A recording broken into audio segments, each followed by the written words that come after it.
This is The Call to Freedom. All right, let's boot it up. Hey there, welcome here to the Thursday afternoon edition of The Call to Freedom here on LRN.FM, broadcasting live from the Horizon.global studios here in beautiful Keene, New Hampshire. And, well, we got a heck of a show for you. We'll have a guest on in the third hour. We're going to have Sheikh Osama Saleh on with us to discuss a new project he and his wife have been working on called Penny Jar. That they'll be on to discuss. It's a new charity effort that they've put together. We've got millennials are happy that the person that's the head of the CIA is a woman, even though she ran a torture black site when she was, in the Obama administration. Which no one really comments on the fact that, like, she was a hardcore torturer. That, by the way, they opposed her winning. And now that she has one, they're celebrating the fact that she's a woman. Yeah, I mean, that's a really stupid thing to celebrate. I mean, good God, why does it matter what is between this person's legs? Thank you very much. The CIA's highest level positions are now all held by women. Another step toward progress. Says now this. Let's see what their little video says. No, a step toward progress would be abolishing the CIA. 3 women now hold the highest level positions in the CIA. Haspel's the first woman director of the agency. Elizabeth Kimber, first female deputy director for operations.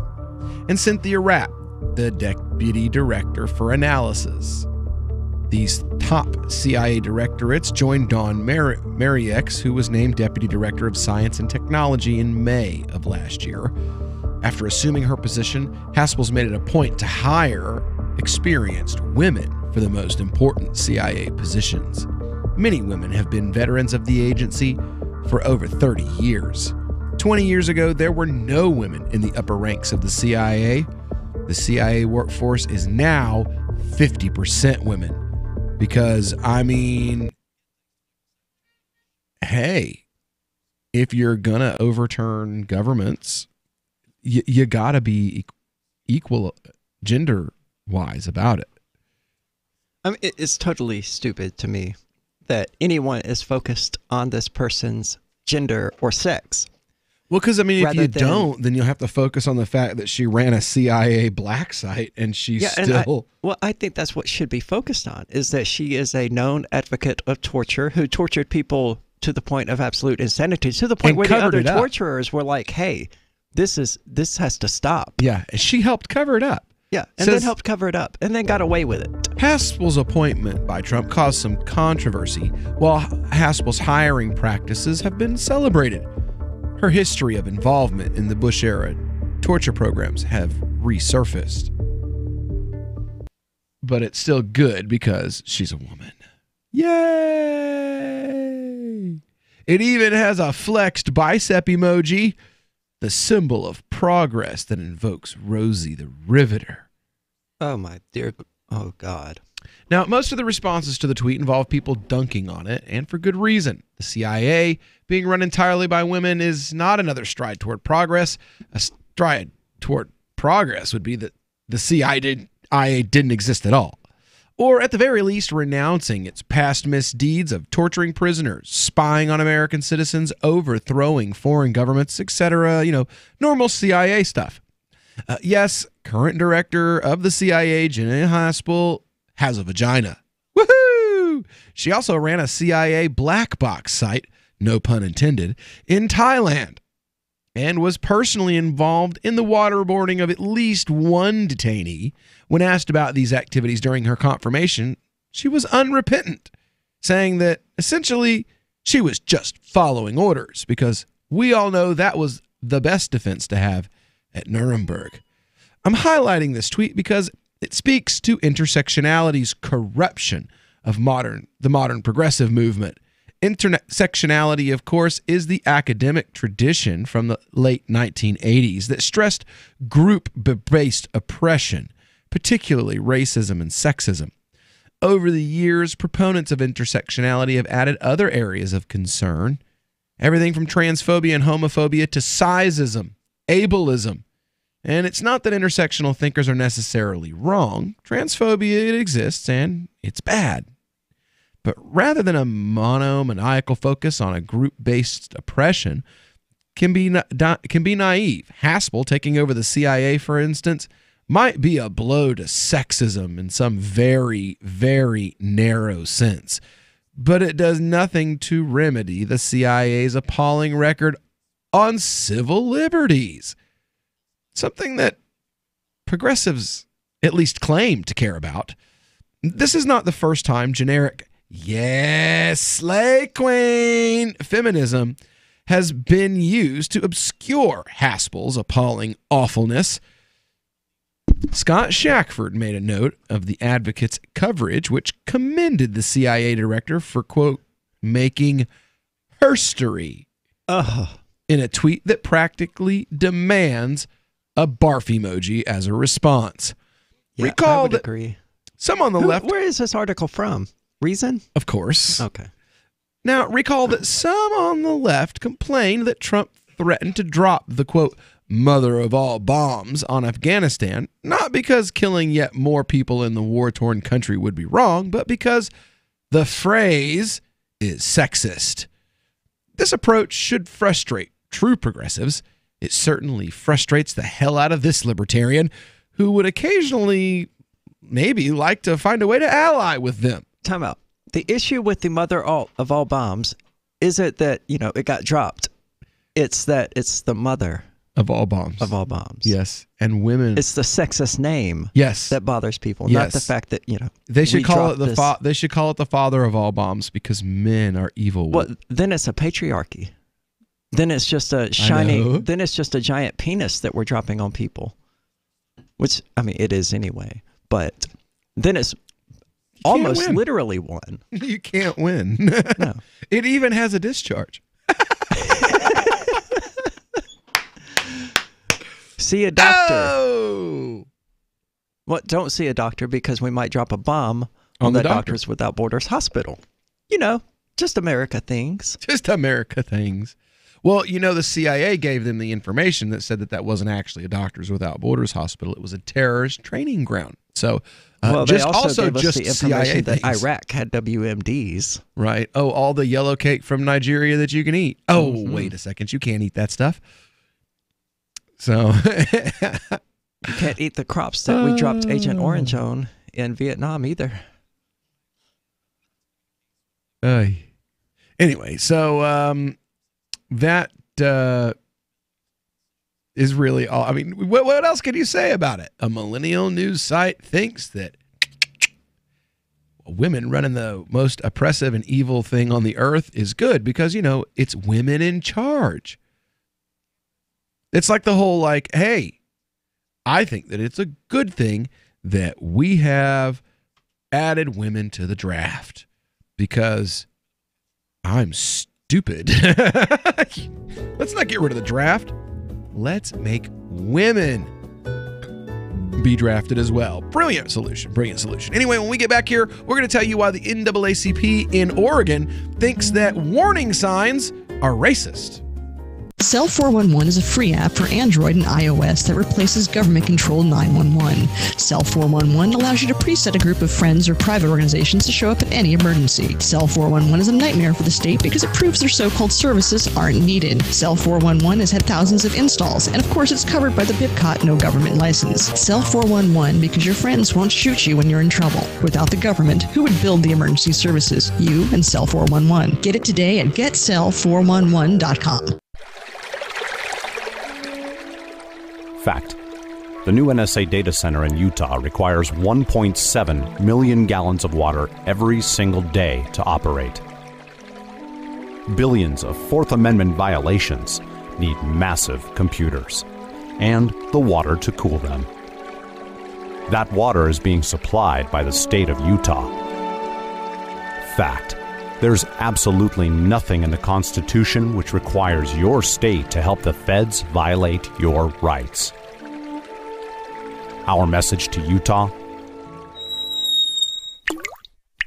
turn it off.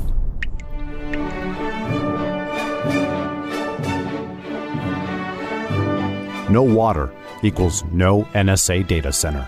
Visit offnow.org.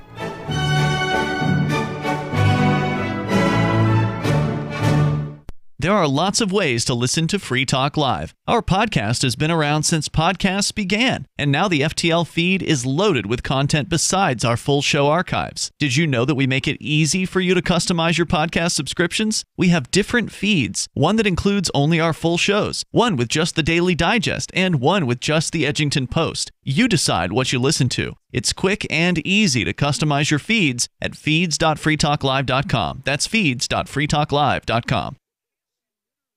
We've all heard about blockchain assets like Dogecoin, Ether, and Ripple. Bitcoin isn't the only player in the blockchain game any longer. And for those of us wondering how to get our hands on these digital assets, finally, there's a solution. Shapeshift.io allows you to buy and sell between your digital assets and Bitcoin instantly between your own digital wallets. I've used it with ease. Shapeshift.io. There's no account or email address needed. You send them the crypto you want to sell. They send back the crypto you want to buy. It's that easy. Shapeshift.io. LRN.FM now has a Discord. Discord is a free text and voice chat platform, and we now have our own server with a bunch of channels at discord.lrn.fm. You can join other listeners as they chat about various things during our live shows, or anytime, day or night. Discord software is available cross-platform, so you can have it on whatever device you want and take your chats anywhere. Join our Discord at discord.lrn.fm. That's discord.lrn.fm. Why did you move to the Shire? I moved here to the Shire because there's other people around who take liberty just as seriously as I do. I moved to the Shire because I saw videos of people challenging authority and thought that I could get support myself. It called to me, like, do this, right now. I wanted to be around people like me who got it, and once I got here, I knew there was nowhere else that I wanted to be. I've always wanted to change the world, so I moved to the Shire to join people who were actually working towards doing the same thing. The people here are awesome, loving, and positive. It was for the adventure and for the feeling of something important is happening here, and I just wanted to come to sort of be part of that. Visit ShireSociety.com to read and sign the Shire Society Declaration and learn the reasons why, if you love liberty, you should immigrate to the Shire. Plus, connect with others via the forum at ShireSociety.com. That's ShireSociety.com. You can sign up to receive the latest about the Liberty Radio Network via our email updates at updates.lrn.fm. That's updates.lrn.fm. This is Angel Clark, and you're listening to The Call to Freedom on LRN.fm.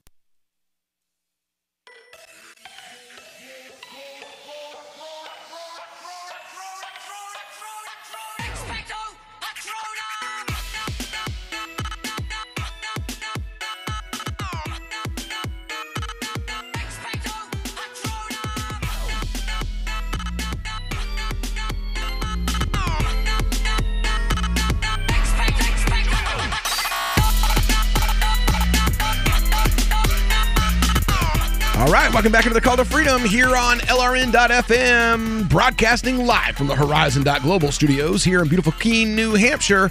It's another beautiful day here in the Shire. More snow this morning than there was yesterday, yet school was out yesterday and not today.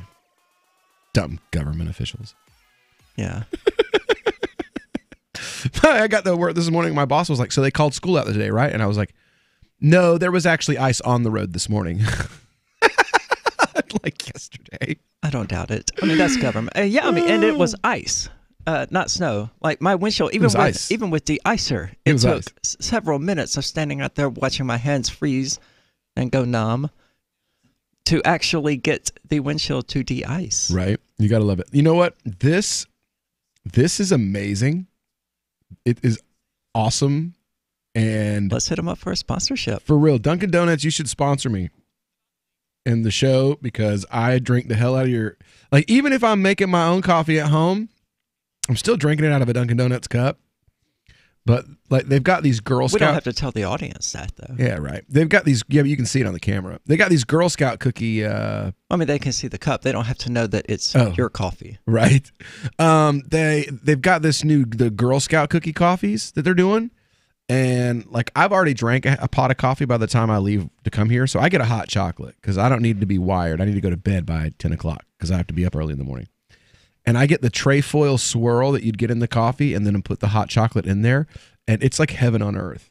The only thing better is if you get the Samoa swirl with it. It's just like, but it's so sweet. It's so yummy. So good. Oh my God. So we do have a caller on the line today. We got Rev calling in today from Florida. What's up, Rev? What do you think, and why do you think it?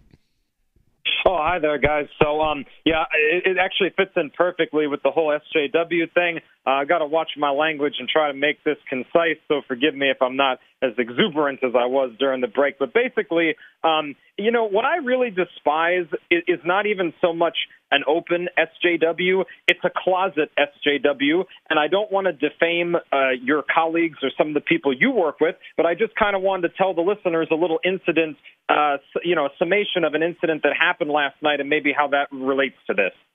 All right. Okay. So what happened last night? Right. Well, basically, first of all, your show I thought was the most interesting to begin with and is the only one that I consistently tune into. Not to say that I'm the ultimate, arbiter of what is interesting, whatever. It's just you guys are the edgiest thing going and you handle criticism the best and you're not butthurt like some people, which is ironic considering, a Muslim and a transgender. Go figure. Anyway.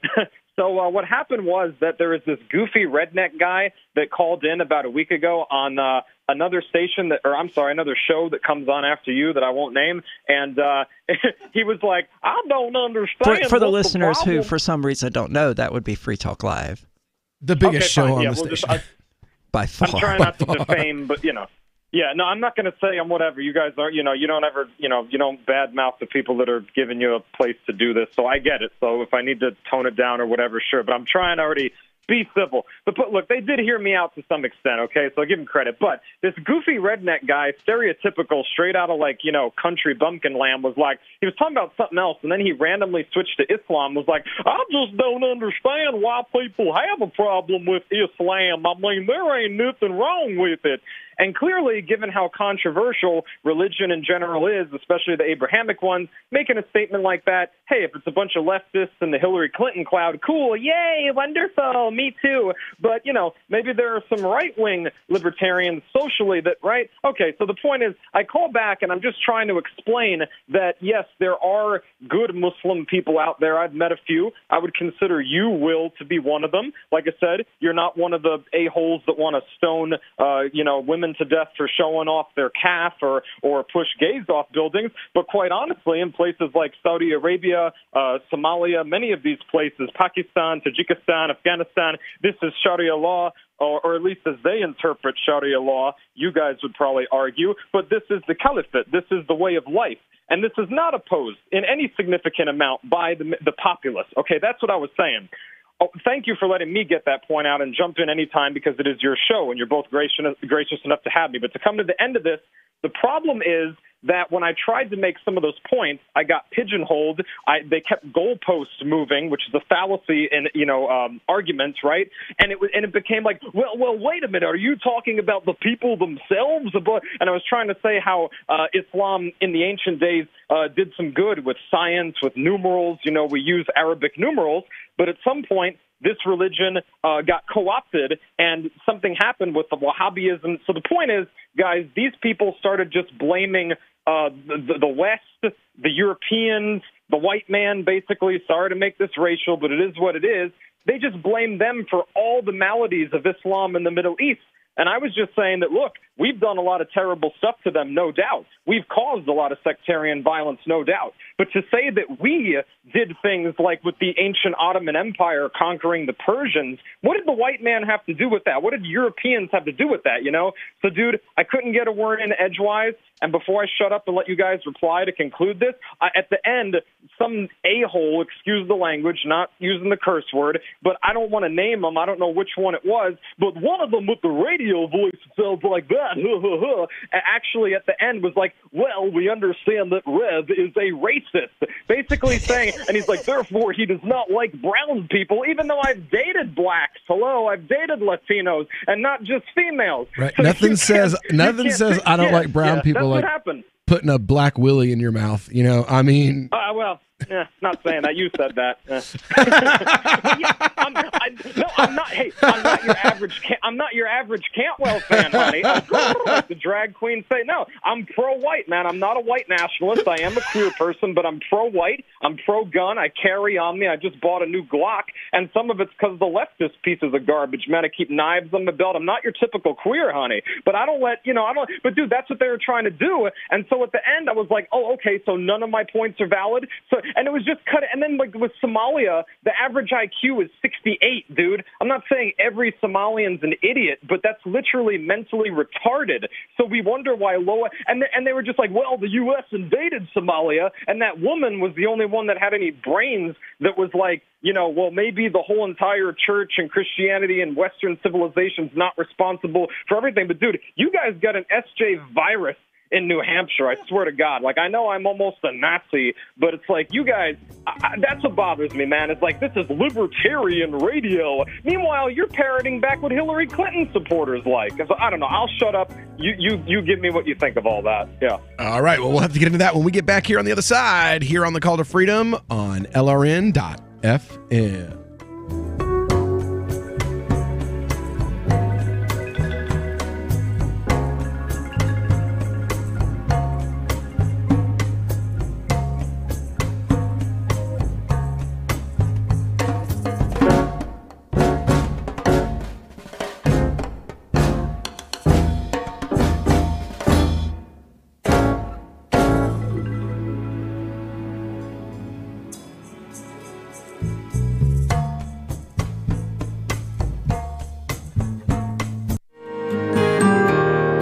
So the protection of life, liberty, and property is what the Free State Project is all about. But it's an effort to move 20,000 people who understand. It's about demonstrating to the entire country that, yeah, we can have a free market, a truly free market. Making it just a freer, great place to live. It's the world's largest voluntarist libertarian community, and it's only getting bigger. That's amazing, to be able to move to a place where other people like passionately believe in being free and independent. What the Free State Project is managing to do, though, is to put their money where their mouth is. It's physically getting up across the country and saying, let's go someplace and let's demonstrate the power of these ideas. There's a lot of kind of philosophy that surrounds liberty. There's a lot of thinking about it and talking about it. But here in New Hampshire, people are doing it. 101 Reasons Liberty Lives in New Hampshire, a documentary by Free State Project Early Movers. Watch it free at 101reasonsfilm.com. 101reasonsfilm.com.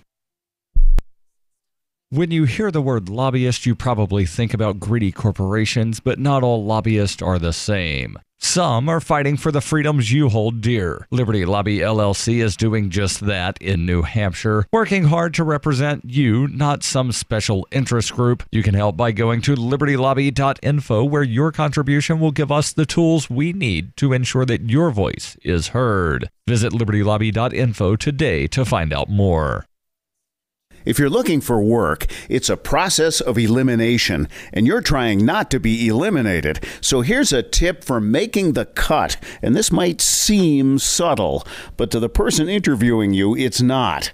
There is a world of difference between applicants who convey, "I need a job," and those who simply ooze, "I want to work," especially in these lean times when many you're competing with will seem desperate in "I'll take anything" mode. If you convey specific interest in this job at this company, you will be conspicuous. Thus, the value of going to school on the company you're applying to before the interview. With money and attention so tight now, effective communication skills have never been more important. For more tips for job seekers and everyone else, hit survivalspeech.com. I'm Holland Cook. The LRN.FM social media channels have been revamped. We've eliminated Facebook and focused on other platforms like Twitter and Mastodon, the decentralized alternative to Twitter. On our accounts, you'll find posts from multiple LRN.FM show hosts together in one place. Follow us on Twitter at twitter.lrn.fm, or better yet, move to the decentralized Mastodon social media platform at toot.lrn.fm, toot.lrn.fm. I think you'll like it. Join Daryl W. Perry on Peace, Love, Liberty Radio as he brings you news, views, and opinions while promoting the ideas of peaceful interaction. You blow up a hospital, you're in violation of international humanitarian law. You are in violation of the law of war. From the military, quote, every violation of the law of war is a war crime. And I've had people jump on me for saying that blowing up a hospital in Kunduz, Afghanistan, that was being operated by Doctors Without Borders, I've had people jump on me for saying that's a war crime. Damn right it's a war crime. You blew up a hospital. I think every person, from the guy flying the airplane, to the guy that gave the order, to the guy above him, all the way up to Barack Obama, need to be held accountable for their war crime. And I'm not going to shut up about this until something happens. Peace, Love, Liberty Radio. Online at fppradio.com. What's up next? Visit the Liberty Radio Network program guide to find out at shows.lrn.fm. That's shows.lrn.fm. You're listening to The Call to Freedom on LRN.FM. تستمتعون إلى برنامج نداء للحرية مباشرة على LRN.FM.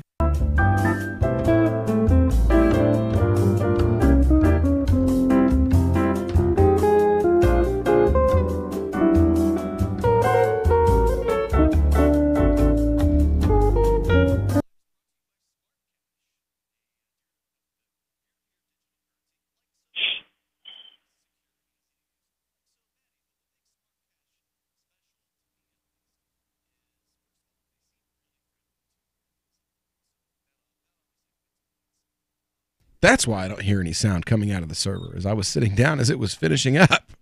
Anyway, welcome back here to the Call to Freedom here on LRN.FM, broadcasting live from the Horizon Global Studios, complete with technical difficulties and all. That's how you know we're live. It's because we're screwing it up. Indeed. Are you still there, Rev? Or did he hang up? No, he's still there. I've got the phone channel muted. So I couldn't see the red light from the angle I was sitting at, and I didn't feel like going So, through all of that trouble to sit up and look. So we've got Rev on the line with us. Now, Ian, you were on the air last night. I was, and Rev's lying. Oh, it's him. You are lying. No, sir. You either that or you just live in your own little fantasy land where you just make stuff up that didn't actually happen. Like socially left libertarian land. No, what does that have to do with anything? You brought up last night, what happened was you brought up a claim about what the Quran allegedly says about cutting people's fingers off if they're non-believers. Allegedly, yeah. And I told you took it out of context. And then I explained to you how you may have taken it out of context without actually knowing what the phrase was. But see, there's no true Scotsman. Look, I mean, it may you or I cannot definitely 100%, even if you're more well versed on the What does that Quran have to than do me with SJW? Can you explain to me? See, you have a problem, sir. You have a problem interrupting people. One reason that makes No, I don't. Aria You yammered on for the last you do. segment. You were the only one talking in the last segment the entire time. Well, were you the Were you just told lie after lie after lie? Go ahead. So you missed it, since you like to do the identity politics thing there. So you, Mr. Western guilty white man, are a master on Islamic studies. Okay, therefore No. you have 100%. I told you definite last proof night. of I what the don't Quran know says. what passage you're talking about, Will but does. I told you. I told you I'm that just it was. reading the I told you it internet. was likely that you were taking it out of context. And Will, was he taking it out of context? Yeah, it's specifically talking about a specific battle where the angels were joining the believers in a fight. Yeah. Okay, is it a possibility that I could be taking out? It's a possibility. However, if you look at maybe those same people in all those places that, believe that killed their fellow countrymen and did all this, took it out of context as well. So we could make that argument. Oh, yeah, and I did not say the whole, Syed Qutb, that whole movement is built on the fact that Qutb was originally a French communist. And when he came back to the Middle East to create the Ikhwan, they were a reformist movement. They were going to fix what was wrong with Islam. So, a lot of people argue well, Islam needs a reform movement. What we're seeing, the Saudi Arabians, the Wahhabis, were a reform movement. They came, they were Protestants. They didn't like the way things were going. So they basically made up their own sect and declared that their sect was the only correct sect, and anyone from any other group, scholars and all, could just be killed because they decided so. The four main schools of Islam all attacked that viewpoint.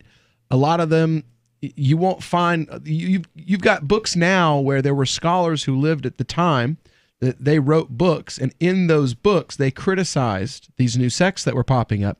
And those passages they're in the 1940s publication of it. But the new publications from 1970s forward, it's not in there. They just took the critique out, like it just didn't exist, because those sects are the ones that own and control the printing presses now. I mean, trillions of dollars of oil wealth will do that for you. Will, if off the air or during the break, I could grab a pen and paper. I actually want to write down some of what you said. You may very well be correct about a lot of that, and you are more knowledgeable about Islam than me. But even if we take what you said into account, okay, we could argue that original Islam, the way the Prophet or whoever intended that, may not have been that way, but a sect of Islam, as apocryphal or not, has come up that has taken over a lot of these countries. That's happened more than once. That's happened more than once throughout history. As a matter of fact, the Prophet Muhammad with Christianity too. Yeah. predicted it. Yeah, he with said Christianity too. Yeah. That the first time that this group would arise, that polity in Islam would die within 30 years after his death. And the 30th year after his death, Hassan and Hussein were murdered in the desert, and Muawiyah took over, and the first Umayyad dynasty began, and what they called the Rashidun ended. So, and it was 30 years. Okay. And the Khawarij, which are what a lot of modern day scholars say these new reformist movements are, because they have the same ideology as the Kharijites had back then. The Kharijites, they first came when Ali was the Caliph. So like 25 years after the death of the Prophet, this group arose. And what the Prophet ﷺ said was that they would come and that they would be beaten back, and they would come and they would be beaten back over and over throughout history. And that their last, the last time that they rose, that they would actually be the army of the Antichrist. That the last time this group rose, that the word Kharijite means those who are removed or to come out from someone. So they're basically a reformist movement that through their ideology, they remove themselves from the fold of general Orthodox Islam. And that's where their name comes from, is this idea that they feel that they themselves are removed. Now, when they're described by Muhammad, he says that their outward religiosity will be to such a degree that your average practicing Muslim and non-Muslims will look at them and be like, well, they must be the best.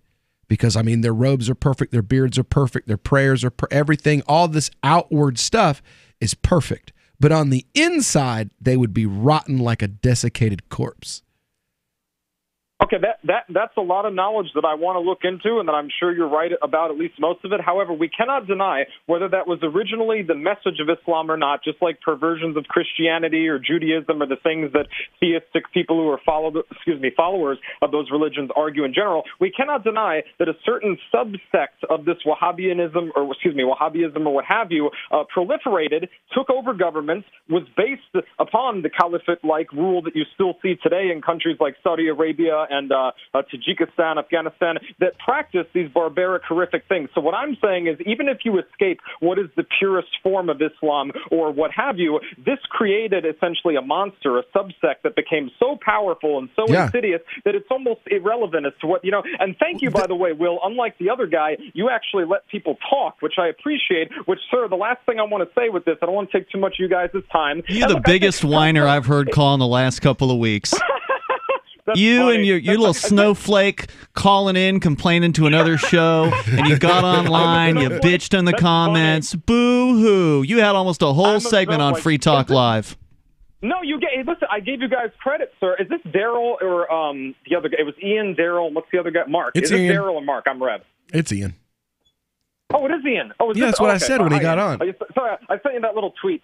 No, listen, you guys do a pretty good job for what you do. Okay, I'm not going to say you're bad broadcasters. I'm not going to say you're bad. And even my opinion would be kind of irrelevant because you're syndicated a lot of places. The proof is in the pudding. So I'm not knocking you necessarily as like, oh, yeah, their show sucks, it's trash, whatever. I don't think that. You guys have certain views that are different than me, and that's fine. And I guess I was dumb enough to listen to certain views. I don't agree with Will and Aria about a lot of stuff, but they just have a much more kind nature. They don't interrupt people constantly. They're not so defensive. The last thing is that you guys were criticizing me about with Somalia, right? How the U.S. invaded Somalia as if Somalia was some wonderful high IQ paradise. I looked into that, guys. I looked into that, and I found the only reason the U.S. got involved was because of an edict from the United Nations that went in there because of the sectarian civil war that was going on among Somalians. No white man caused them that, not to take it back to race. No well, that European, was actually from the Western communists. People. There you go. So what's communists, your response to that, sir? Communists. That was Russian. Somalia was like Afghanistan. It was one of those chessboards for the war on communism, the Cold War. So, and they turned it into a bombed out footprint just like they did to Afghanistan. And oh my God, the culture completely collapsed. Right. Wouldn't you know? We'll be back with more. To turn it to trash. We'll be back with more great. Are you a cryptocurrency advocate? The Crypto Tip is the ideal outreach tool to help new people discover cryptocurrency. It's a printable business card-sized tip that you can give to service providers, preferably in addition to a good cash tip. When the server scans the QR code, it'll bring up an explanation of cryptocurrency, how to install a wallet, and allow them to claim the tip. If they don't claim the crypto, you get your tip refunded to you after a time period you specify. Plus, if they do claim the tip, you get an email alert. Create as many tips as you want at cryptotip.org. That's cryptotip.org. Is spreading the message of liberty, cryptocurrency, and peace around the globe worth $2 per month to you? As you may already know, in addition to our internet feed, LRN.FM broadcasts on free-to-air satellite across North and Central America, as well as Sub-Saharan Africa. And we've been available on satellite for free 24/7 since 2010. The LRN.FM free-to-air satellite signal is reaching some of the most oppressive regimes in the world, and there's no doubt our ideas are making an impact. You can learn more about the channel's impact by watching the 3-minute video at fund.lrn.fm. If you'd like to help free minds globally with our ideas of liberty, cryptocurrency, and peace, you can donate as little as $2 per month via fund.lrn.fm. You can help us continue and expand our satellite broadcast to multiple continents. Visit fund.lrn.fm today, and thank you for your help. Don't forget to share the link on social media. That's fund.lrn.fm. Imagine someone in your community getting in their car, turning on the radio, and hearing the Liberty Radio Network. You can make that vision a reality with your own micro radio station. Visit broadcast.lrn.fm to learn how you can put our programs on the air in your area. You can have LRN.FM running around the clock, and you can even add in your own local shows. Building a radio station is simple, but programming isn't. That's where LRN.FM comes in. Learn more at broadcast.lrn.fm. That's broadcast.lrn.fm. Should you be able to earn an honest living free from senseless government interference? The Institute for Justice thinks so. That's why we've spent years defending hard-working men and women from pointless government regulations. Nationwide, IJ has created opportunity by reducing government power. But there is still more work to be done. Visit our website today at ij.org. Let IJ take care of the government so you can take care of your business. Did you know we've taken our LRN.FM telephone listen line to a new level with the LRN.FM audio on demand line? Now you can call 712-770-8447 anytime and listen to LRN.FM's live feed. And you can listen to a bunch of our original shows on demand. Long distance fees may apply. Just dial 712-770-8447 and choose from the menu. 712-770-8447. I've been told no in many different ways. I give you an order and you're going to obey it. Who told you to go this way? You can't do that and you have to leave here. You cannot bring signs into the rally. Walk with me. Well, I'm comfortable here, actually. Whoa, hey.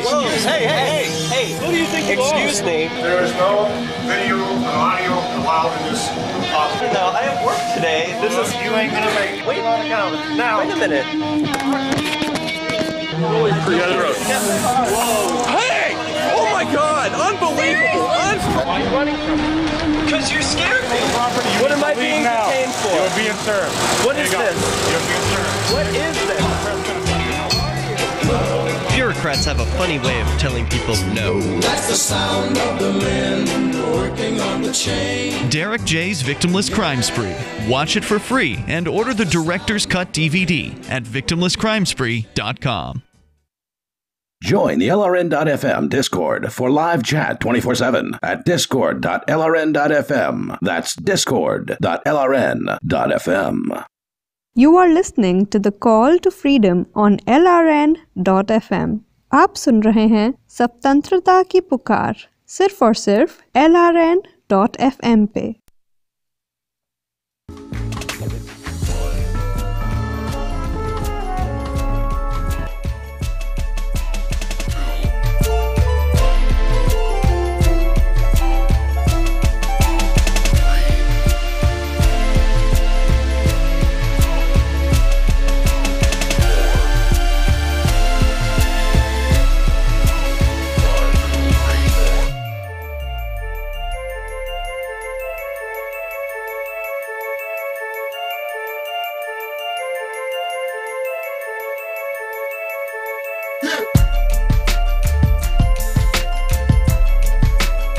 Welcome back to the Call to Freedom here on LRN.FM, broadcasting live from the Horizon.global studios here in beautiful Keene, New Hampshire. What's up, Aria? Look like you got something on your mind. Yeah, I'm thinking about Dunker's post on Facebook, and I'm confused. Is he saying that trans people are incels? He says the incel guy that thinks he's a stud or a trans person that thinks he's a girl is the same. Yeah, that's what confuses me. I can't speak for him, but I'm certainly not an incel. Right? I'm right. You can't speak for Dunker. But that's a confusing post, and honestly, I just don't get whatever insane thing he's attempting to drive at this time. But you know, it's so weird to me that this dude talks about transsexualism more than any trans person I've ever met. For real, yo. And he's always, I'm not taking shots at Aria, while he posts things that are absolutely directed at me. Yeah, like it's kind of hard to not be like, yeah, that's totally you. My wife's just like, you're just ridiculous. Yo. Like, what? So I don't understand the obsession. He just likes that we make him famous every once in a while. I guess so. It's the brony that doesn't like Aria. Or does like me and can't accept it. Wow. Well, speaking of some pretty SJW sounding stuff, this is from the Washington Times. It's from Portland, Oregon. There's a new city policy.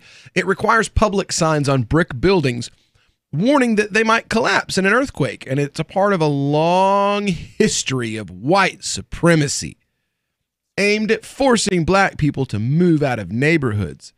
Well, at least that's what the NAACP of Portland says. The group, Thursday, decried the policy affecting some 1,600 unreinforced masonry buildings that are, on average, 90 years old. Many areas with a predominantly black population have these older buildings. The policy, quote, exacerbates a long history of systematic and structural betrayals of trust, policies of displacement, demolition, and dispossession, predicated on classism, racism, and white supremacy. Gotta make sure you get all the buzzwords in there. Right. They say that the policy will make it tougher for owners of brick buildings to get loans and will discourage investment. It says that means buildings will have to be sold and that developers will demolish and redevelop, increasing the cost to live there and forcing current residents out. It speaks to our houses of worship, everything about the black presence in the northeast area, says Reverend E.D. Mondane, a pastor at the Celebration Tabernacle Church in North Portland. City officials say that the ordinance, approved in October, is part of an effort ultimately aimed at upgrading old buildings to withstand an earthquake. Those seismic upgrades likely wouldn't be required for at least 20 years. Such upgrades could cost brick building owners millions of dollars.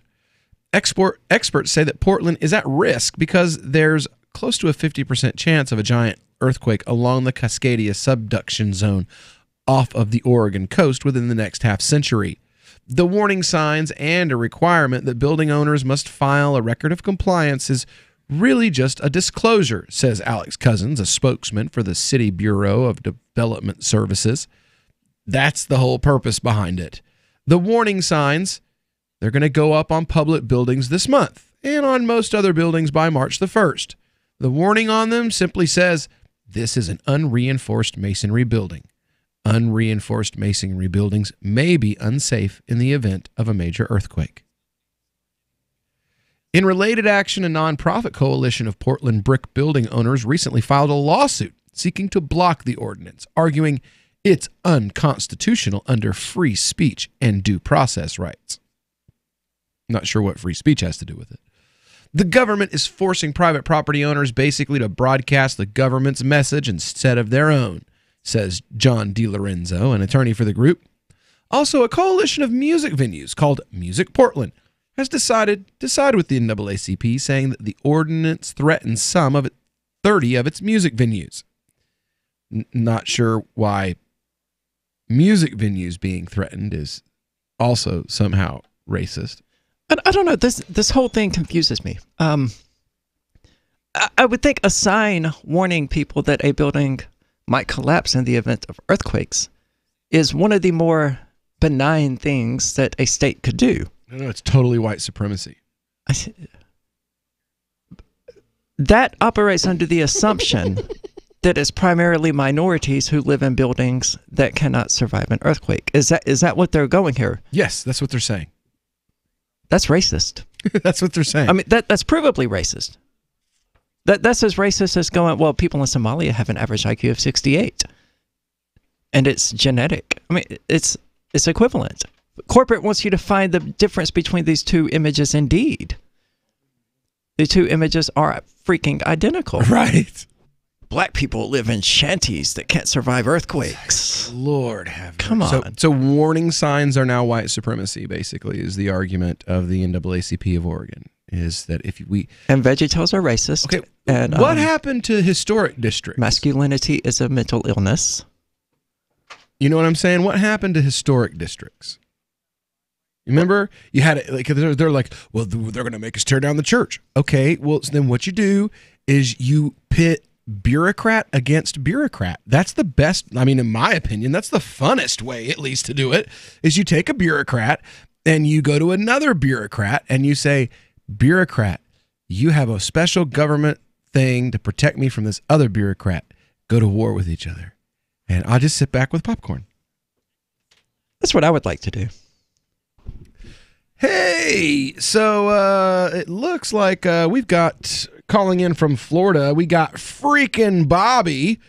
What's up, freaking Bobby? You're on the air with the Call to Freedom. What do you think, and why do you think Hey, it? how you doing? I wanted to say, hey, Ari, you're looking pretty nice today. I like your hair. Thank you. I appreciate that. I'm in the Discord chat, and so I'm getting a feedback call. Let me get these headphones off. Anyways, I thought the last caller, I don't know what he was talking about, and I like when, I don't know if that guy's racist or not, you know. Well, he will openly admit to being racist. And it sounds to me like it's very similar to that Mississippi kind of racism, which is you do have a lot of white people who are racist internally, but who don't actually apply it in life. Yeah. Well, it also kind of reminds me, he's like, well, I like to, I've been with a few black men. It reminds me of that. Hey, every once in a while, you just need a big black D in your mouth. Exactly what I was thinking, yo. The SJW professor that was like, you know, I hate white men, but every once in a while I wake up with a big white Richard in my mouth, and like, oh well. That's immediately what I thought of when he said, like, I've been with black men before. I was like, well, you know, sometimes you just wake up with a big black D in your mouth. You know, whose is this? Rev, we're not making fun of you by any means. I mean, at all. We're laughing with you. For real. Anyway, Yes, what's up, also, Bobby? I love the fact when sometimes when a racist or someone like that, they'll call in, and there are racist people. I mean, just because you date a black person or you date a trans person, I don't think that makes you non-racist. No, it's the equivalent of going, but I have a black friend. You know? Yeah, just like saying I got a black friend. Just happened to blow him. Or I got a black wife, or I got a black boyfriend. You know, there's racists that comes in all forms and colors, and it's not just white people and black people. And just because, you know, you suck a black dick every now and then doesn't make you not racist. Yeah, so we had to dump that because he said something that we can't play on rural radio and rural AM radio in Texas. Anyway, we'll be back with more Great Talk Radio with the Crypto Hour right after this, so don't go anywhere.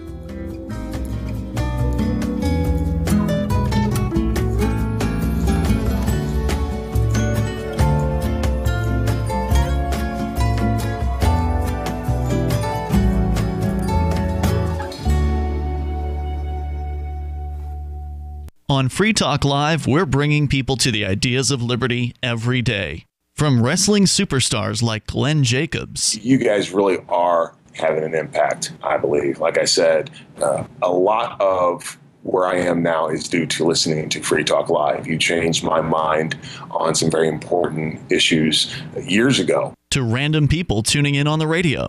I was kind of stuck in the left-right paradigm. I heard your show by chance on a Saturday night.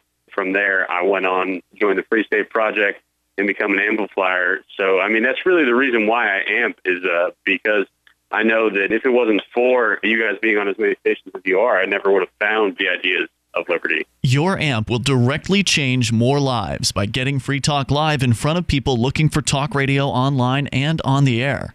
When you amp Free Talk Live, you get perks like access to the AMP-only Facebook group and AMP podcast. Visit amp.freetalklive.com. Some of you asked, and now we've delivered. LRN.FM's live Keene, New Hampshire studio shows are now streamed in HD on Twitch. Visit our channel at twitch.lrn.fm and give it a follow. If you have Amazon Prime, you get one free subscription on Twitch. If you use it on our channel, Twitch will give LRN.FM a monthly piece of your Prime subscription cost. So please watch, follow, share, and subscribe to twitch.lrn.fm. That's twitch.lrn.fm. There are basically two types of advertising, direct response and branding. Radio's great for direct response with its low cost to listener ratio, but audio can't be beat for branding, which is a longer term endeavor. You want to be the first thing that someone thinks of when they think about your product or service. If you have a local business that you want kept top of mind in your community, call the station. If you need national reach, Free Talk Live's got around 200 radio stations, millions of monthly listening sessions, can suit all budgets, and if we don't think we're right for you, we'll tell you. Email me, mark@freetalklive.com. More of the Call to Freedom is coming up next, live after the news on the Liberty Radio Network at LRN.FM. From Keene in the Shire, the Liberty Media capital of the world, this is Daryl W. Perry, host of FPP Radio News for Thursday, January 10th, 2019. Silver is trading at $15.74 per ounce. Gold is valued at $1,296 per ounce. Smart cash is trading at 1.44 cents, and the average price of Bitcoin is $4,040. Antiwar.com reports, speaking in the Iraqi Kurdish capital of Erbil on Wednesday, Secretary of State Mike Pompeo dismissed the idea of Turkish threats of military actions against the Syrian YPG having any impact on the U.S. withdrawal from Syria. He said that the pullout would not impact a U.S. commitment to protect the YPG. Pompeo's position seems to be to overtly ignore the comments made by the Turkish President Erdogan on how no concessions can be made with respect to the YPG. Instead, Pompeo is insisting that Erdogan understands the U.S. determination to see the YPG protected and that he has made specific commitments in that regard. What was actually said is not entirely clear, but Pompeo has repeatedly made reference to Turkish promises to protect the Syrian Kurds. Erdogan, on the other hand, has said as recently as yesterday that Turkey cannot make any concessions on the YPG. In the end, Pompeo seems to be willfully ignorant on what Turkey is actually saying publicly with respect to the YPG, insisting that everything will fall fall into place without any suggestion of how this might happen. Taking Turkey at their word, the more likely scenario is that they follow through on years of threatening to invade YPG territory. The U.S. reaction will likely be minimal, publicly criticizing Turkey, but ultimately not doing anything too serious to the NATO member. Born into a devastating world and raised among the crowd, the Cloudwalker assumes a new identity and begins the unrelenting quest for truth. In this epic journey, he discovers dark secrets about aspects of his previous life that he once trusted. Through the journal of the Cloudwalker, he shares both the traumatic hardships and the eternal beauties of his experiences. Fueled in the beginning by his unsettling thoughts and emotions, he learns how to find peace with everything he has woken up to. Dear Society by the Cloudwalker is available from Amazon.com and all major bookstores. UPI reports food stamp recipients won't miss their February benefits even if the partial government shutdown continues, according to the U.S. Department of Agriculture on Tuesday night. The agency found a way to fund the USDA's Supplemental Nutrition Assistance Program, or SNAP, for 38 million Americans without new appropriations from Congress, according to a news release. January's payments went out, although the USDA's funding expired on December 21st. The shutdown of 25% of the federal government involves several agencies, including the USDA.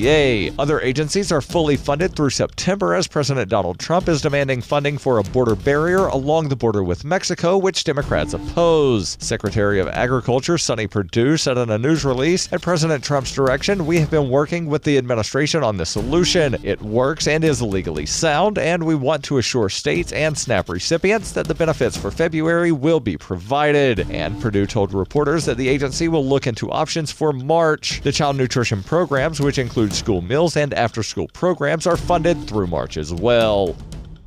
Smart Cash is a peer-to-peer digital currency that is fast, secure, and easy to use. Smart Cash also features smart rewards, a price stabilization mechanism, and a way to encourage long-term holding. Long-term holders are key to the project's success. You can earn smart rewards on any address for which you hold the private keys, which holds at least 1,000 smart for 1 month and does not make any outgoing transactions during that time. Smart rewards are distributed every 47,500 blocks to all eligible addresses. Learn more at smartcash.cc.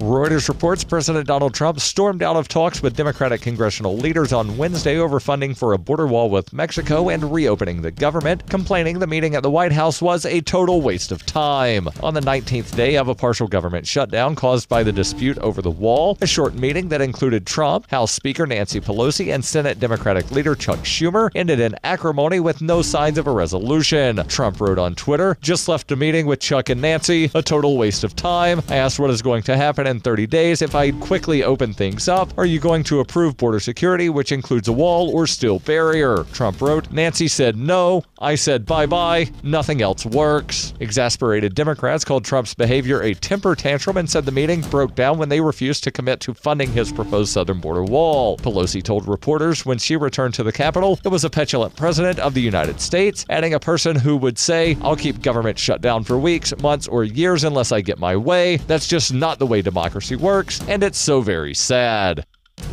This has been FPP Radio News, online at fppradio.com.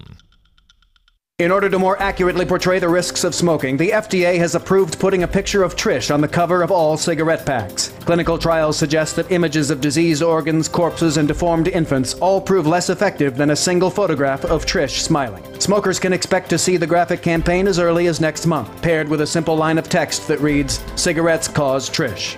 In Science News, a new study finds that every style of parenting inevitably produces disturbed and miserable adults. Despite a great variance in parenting styles across populations, from overprotective to permissive, the end product is always the same, a profoundly flawed and joyless human being.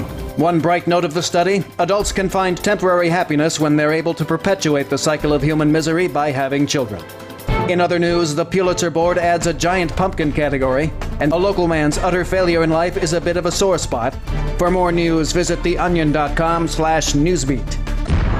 This is the Onion News Network. The Call to Freedom is an opinion show. It's meant for informational purposes only. It is not licensed financial advice. It is very important to do your own analysis before making any investment based on your own personal circumstances. You should take independent financial advice from a professional in connection with, or independently research and verify any information that you hear from the Call of Freedom and wish to rely upon, whether for the purpose of making an investment decision or otherwise. I mean, come on, guys. Duh. It's a cryptocurrency investment and a political talk radio. Of course, it's opinions.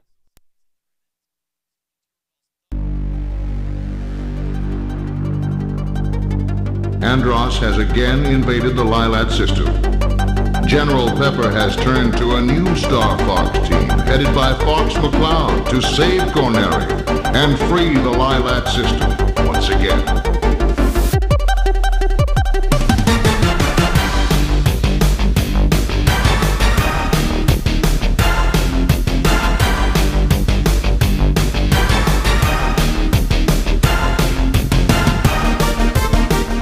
Welcome here to the Crypto Hour here on the Call to Freedom on LRN.FM, broadcasting live from the Horizon.global studios here in beautiful Keene, New Hampshire. I'm joined in the studio by Aria DiMezzo, and it is time for us to get right into it.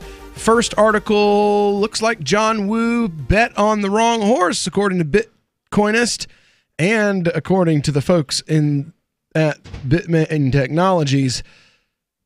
According to South China Morning Post, the Bitcoin mining behemoth is looking to name a new CEO.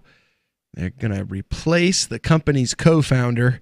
Anonymous sources say that Haichao Wang, the current engineering director, is the front runner for the job. These inside sources say Bitmain Tech plans to name the replacement to get rid of Jihan Wu and Keituan Zhan.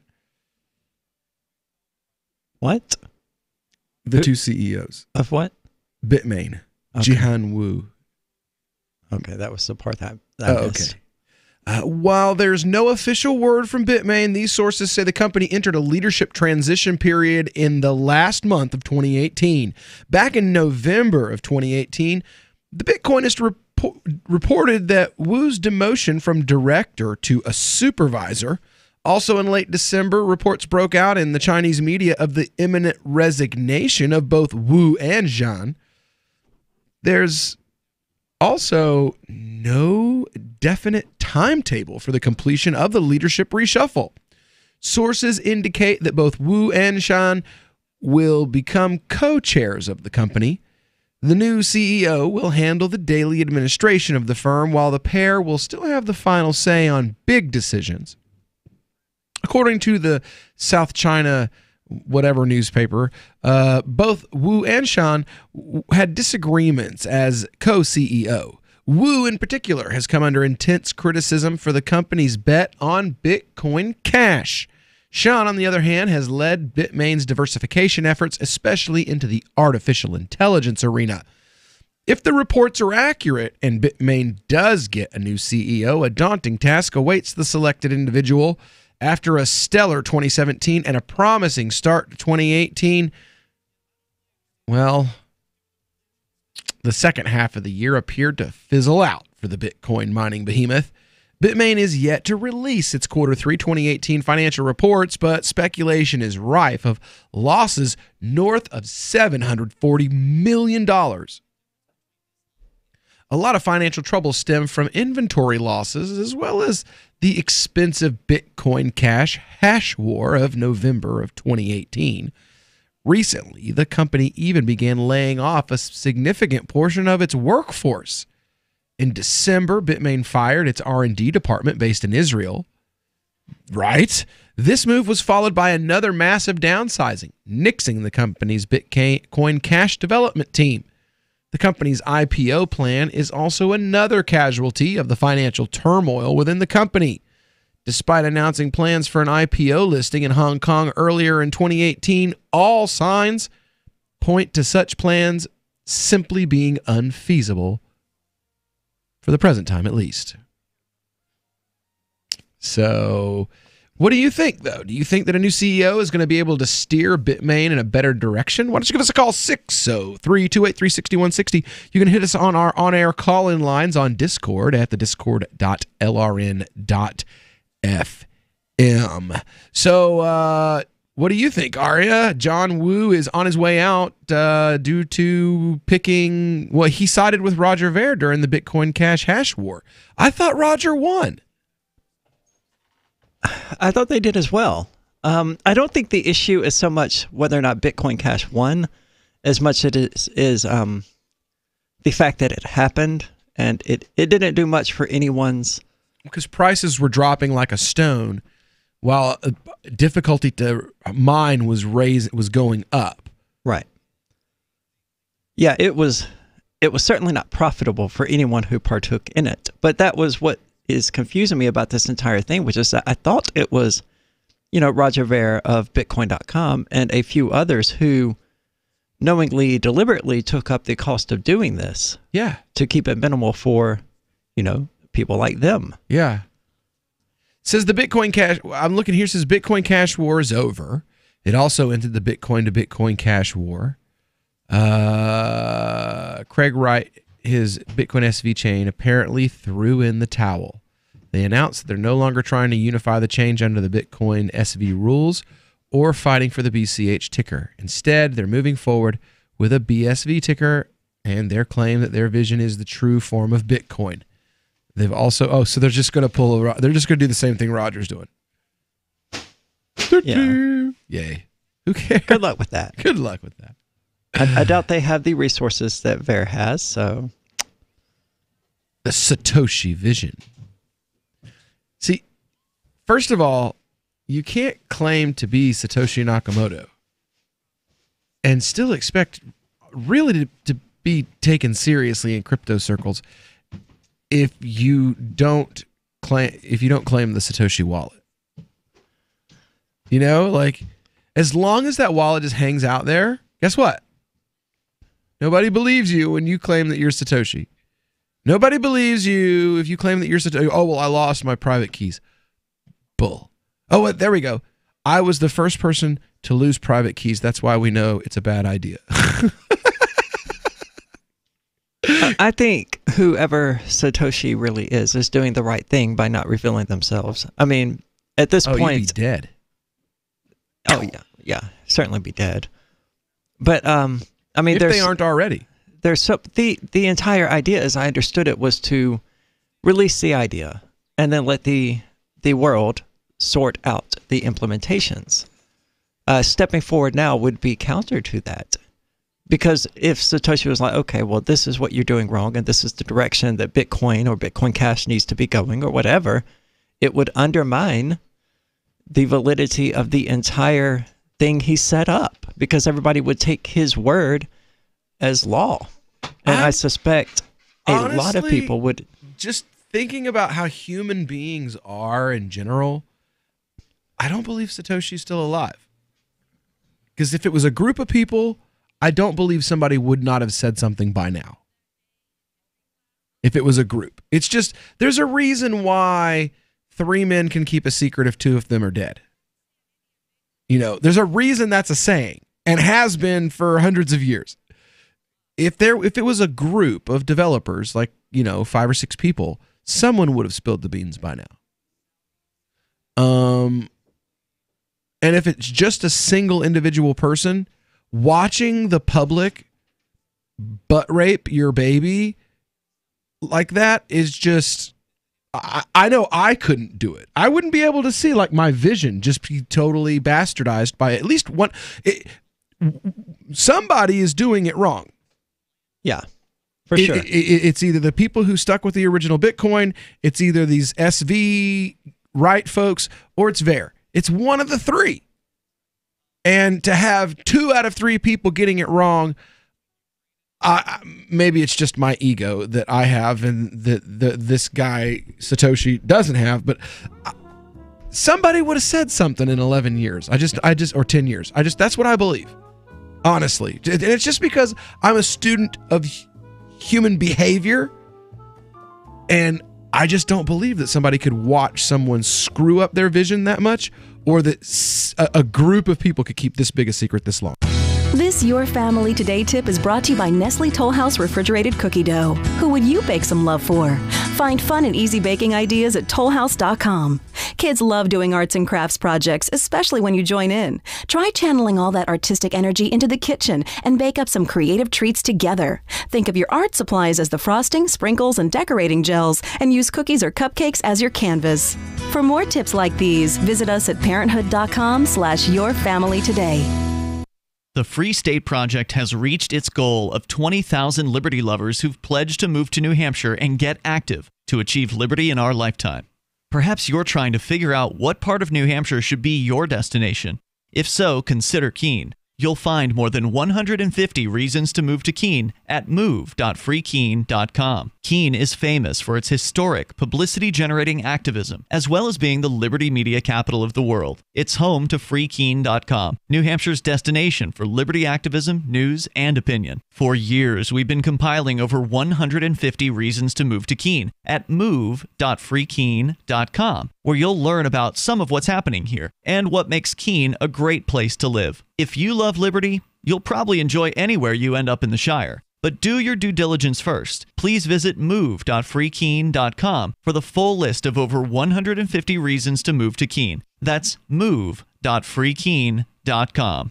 Did you know you can listen to LRN.FM via our free-to-air satellite channels? We have channels over nearly all of North America and much of Africa. All you need is an affordable receiver and a dish as small as 30 inches. There are no monthly fees. Learn more at sat.lrn.fm. Plus, if you are a broadcaster or want to be one, this is a good delivery method for our content. See our coverage maps and get details at sat.lrn.fm. That's sat.lrn.fm. sat.lrn.fm.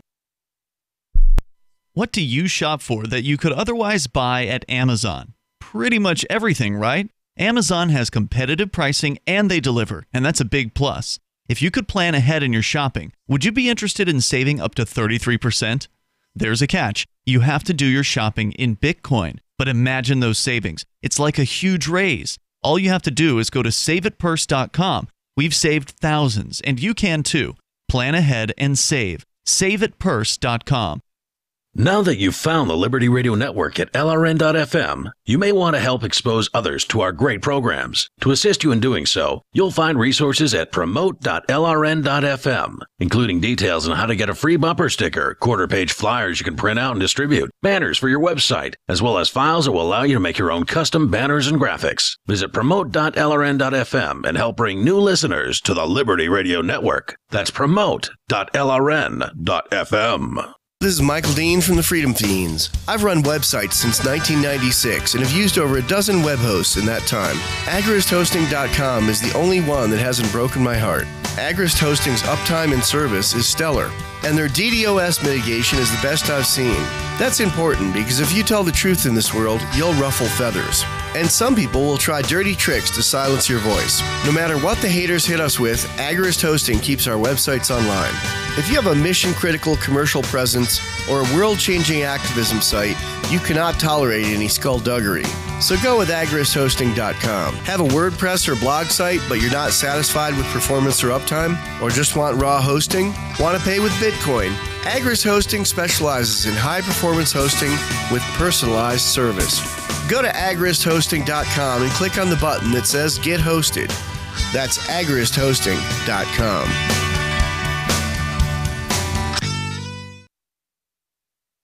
You're listening to the best liberty-oriented audio streamed around the clock, on the air, and online. This is the Liberty Radio Network at LRN.FM. You are listening to the Call to Freedom on LRN.FM. Unasikiliza wito wa uhuru katika LRN.FM.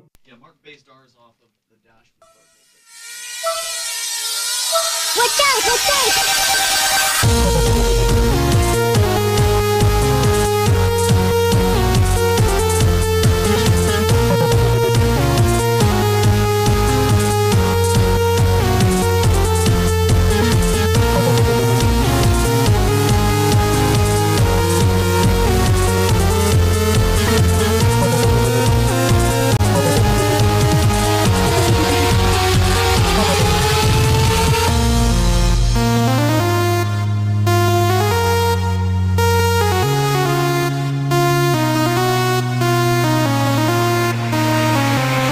Can't help it.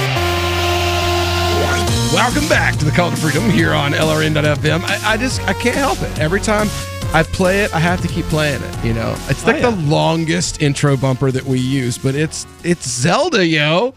Oh my God, why not? You have to play it like that. All of it.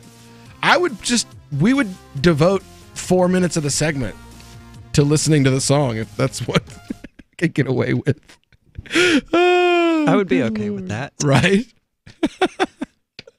I was actually doing another swordless run on Twitch this morning. Oh, yeah? Yeah, at like 2 a.m., somewhere around there. And I again managed to successfully do it, and then again made a really stupid decision that cost me the entire freaking run. So, yeah, eventually I'm going to not do stupid things. And you're going to actually finish it. But well, from Jihan Wu losing his spot at Bitmain, we're moving on to Amazon is taking over the world. This is from The Verge. They think Amazon is building a cloud gaming service. Imagine if your Fire TV, Puck, could tap into the power of a modern gaming console. It looks like Amazon wants to stream games to your home. No, not the kind of streaming where you watch somebody play games on the internet. Amazon already owns Twitch, which we're on at twitch.lrn.fm, but the kind where you can play games without waiting for a download or buying a disc because they're actually running on powerful servers that live far, far away from your house. That's the word from The Information, which reports that 2 independent sources have said Amazon is developing a cloud gaming service, and The Verge was able to find some seeming corroboration simply by checking out Amazon's job listing page. I mean, it's certainly not a new idea. A certain number, I don't remember the names of the games, but mobile games have flirted with the idea in the past as well. To save people space on their phones, it would just stream down the areas that they needed. Chrono Trigger, made by Square Enix, was one of them. And people absolutely hated it. Because you would spend like 3 minutes trying to go. You think loading times are bad on the PlayStation 1. God, yes. Wait until you have to download the entire freaking map so that you can go to the next area. It's awful. It's a terrible idea, and people will hate it just as much when Amazon does it. Yep. Plus, you can't compete with Steam. You can't. There's no point in even trying. If EA cannot compete with Steam, and they couldn't, their Origin software is absolutely horrible, then no one can. I mean, they don't even sell their games on Steam, their newer ones. EA doesn't. So earlier this week, I didn't realize and they're still losing. Because we actually had 2 different stories on this. The other one from TechCrunch. Razer announced that it's going to integrate Amazon Alexa into its gaming platform. What? Yeah. Razer has announced it's going to integrate Amazon's Alexa into its gaming platform. How does that work? I guess you can communicate through to your gaming friends through your Alexa instead of with a headset. That's what I'm assuming. I don't know. We will cover that later in the show today, actually.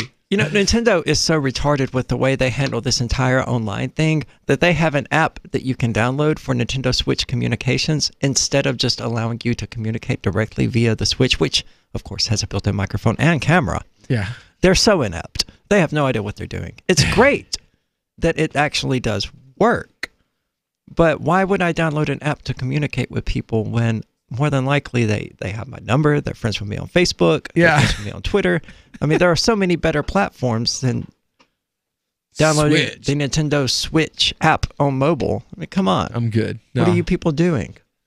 Well, this TechCrunch article sounds like they're writing in order to get an Amazon.com advertising contract. A streamed gaming service from Amazon not only would complement what Amazon already offers in streamed media, which today includes video, music, photos, storage, and more. This article is bought and paid for by Amazon. But it will put Amazon squarely in competition with those that are working on or have already launched their own streamed gaming efforts. Players include PlayStation, Microsoft, Google, NVIDIA, and Electronic Arts. So wait, Amazon is going to create a console? It says Amazon already offers streamed gaming in a limited format. Prime subscribers get to access Twitch Prime, which provides users with free games every month, along with selected free in-game perks, which is separate to Twitch's mainstay product, a video streaming service that works alongside other games, creating a social network of sorts, where users watch each other playing and commenting on playing games. When Amazon got Twitch in 2014, many wondered if that would lead to launching a bigger gaming service. That possibility was bolstered when Amazon acquired UK cloud gaming back-end specialist GameSparks. In 2017, GameSpark's technology has already been deployed in Amazon's AWS services, which has a dedicated business targeting games publishers, providing everything that they need, from gaming tech to server space, analytics, back-end services, and more. I mean, all of that's good news. Well, Microsoft already has what this sounds like they're trying to do. Xbox has like this thing where you remember the old indie creation kits and things like that. Game something another where it was the video store's last ditch effort to not go out of business, where you could pay $25 a month and rent all the games you wanted. Oh, Gamefly. Thank you, Gamefly. All right, so basically, if Gamefly was on the servers at Xbox Live or PlayStation Live or whatever, so but it's $10 a month, and they have limited titles, and the titles change. So you don't always get the newest title, but they always have good stuff. And really, Gamefly had really good options. This is. I'm describing what they have at Microsoft right now, but it's like $10 a month, and for $10 a month you get to play all the games that you want as long as you want. Basically, it's not bad, but I mean that sounds like what Amazon's going to do here. And you do have some load times, like the online, like Tamriel Online, the Elder Scrolls Online. Mm-hmm. You have a little bit of load times and stuff, but for the most part, it's not that bad. And it sounds to me like what they're talking about doing is they're going to do something like that, but they're going to do it on Prime. So then the question is, how do you play it? Am I going to be able to use my Xbox controller and play it on my Xbox and just go through Prime? Like, how the hell is this going to work? Anyway, we'll be back with more on Amazon trying to take over the gaming world right after this. We have some good news. The indictments against Ross Ulbricht in the District of Maryland were dismissed with prejudice, meaning they can never be refiled. This is especially good because those indictments contain the only charge ever made that Ross engaged in murder for hire. This was a serious allegation that Ross Ulbricht denies. It was never prosecuted or ruled on by a jury, but was trumpeted by the federal government and the media as if it were proven fact. The Maryland court held these indictments for almost 5 years, poisoning Ross's case and leaving him under a cloud of unproven allegations. As explained in Ross's appeal to the Supreme Court, the fact that the judge used these allegations to give Ross a draconian sentence of double life without parole violated his Sixth Amendment right to a jury trial. Judges are required to issue sentences based on convictions decided by a jury, not unproven allegations never even charged at trial. Although this is a positive development, the dropped indictment will not set Ross free. Now, a presidential pardon is Ross's only hope of freedom. Sign the petition at freeross.org. freeross.org. Looking for a great real estate investment? Consider New Hampshire, which is ground zero for the Liberty Movement. Your first call should be to Mark Worden from Porcupine Real Estate. He's more than just a real estate agent. He's your New Hampshire concierge. Where are the best places to live? Do you want farm, city, the burbs, or forest? Do you want a duplex or multifamily building so that renters pay your mortgage? There are homes in all price ranges in New Hampshire, and Mark can help with financing too. Invest in liberty and property. Mark Worden can help. PorcupineRealEstate.com. Is spreading the message of liberty, cryptocurrency, and peace around the globe worth $2 per month to you? As you may already know, in addition to our internet feed, LRN.FM broadcasts on free-to-air satellite across North and Central America, as well as Sub-Saharan Africa. And we've been available on satellite for free 24/7 since 2010. The LRN.FM free-to-air satellite signal is reaching some of the most oppressive regimes in the world, and there's no doubt our ideas are making an impact. You can learn more about the channel's impact by watching the 3-minute video at fund.lrn.fm. If you'd like to help free minds globally with our ideas of liberty, cryptocurrency, and peace, you can donate as little as $2 per month via fund.lrn.fm. You can help us continue and expand our satellite broadcast to multiple continents. Visit fund.lrn.fm today, and thank you for your help. Don't forget to share the link on social media. That's fund.lrn.fm. LRN.FM is proud to announce our official listening apps for Android and iOS devices. Now you can easily tune into our streams anywhere, anytime on your smartphone or tablet. Just visit apps.lrn.fm or search for LRN.FM in the Android or Apple app stores. Please download, rate us 5 stars, then share the link on your social media and let your friends and family know how you're listening to LRN.FM. Download it now, free at apps.lrn.fm. Jared Gilchrist was surfing when he was attacked by a shark that took his leg. Thanks for being with us, big guy. Thanks, this is tight. What was going through your mind when you first realized that you were there with a shark all alone in open water? I felt like a total badass. It bit into my leg and started shaking it back and forth, and at that point I just felt, yes, this is sweet. I can't imagine what it would have been like to see the teeth sinking into your leg like. It was sick. At one point I just saw my leg just floating there in the water. It was awesome. Okay, we're joined now via satellite by Dr. Brian Caddy. What condition was Jared's leg in when you first saw him? It was in pretty rough shape. The shark had scissored through the muscle and it was all just like hanging off the bone. It was nuts. Yeah, I kept touching it. It was slimy as hell. Yeah, totally. It was insane. Well, doctor, how do you deal with something like this? Well, you're never fully prepared for an injury this freaking cool. We just tried to stop the blood loss and we took a bunch of photos because it's hysterical to freak out the nurses with gnarly shit like this. This is the Onion News Network. Do you love Twitter? Make sure you favorite the LRN.FM Twitter account so you can receive our tweets at twitter.lrn.fm. That's twitter.lrn.fm. You are listening to the Call to Freedom. Live on LRN.fm. تستمعون إلى نداء للحرية مباشرة على LRN.fm.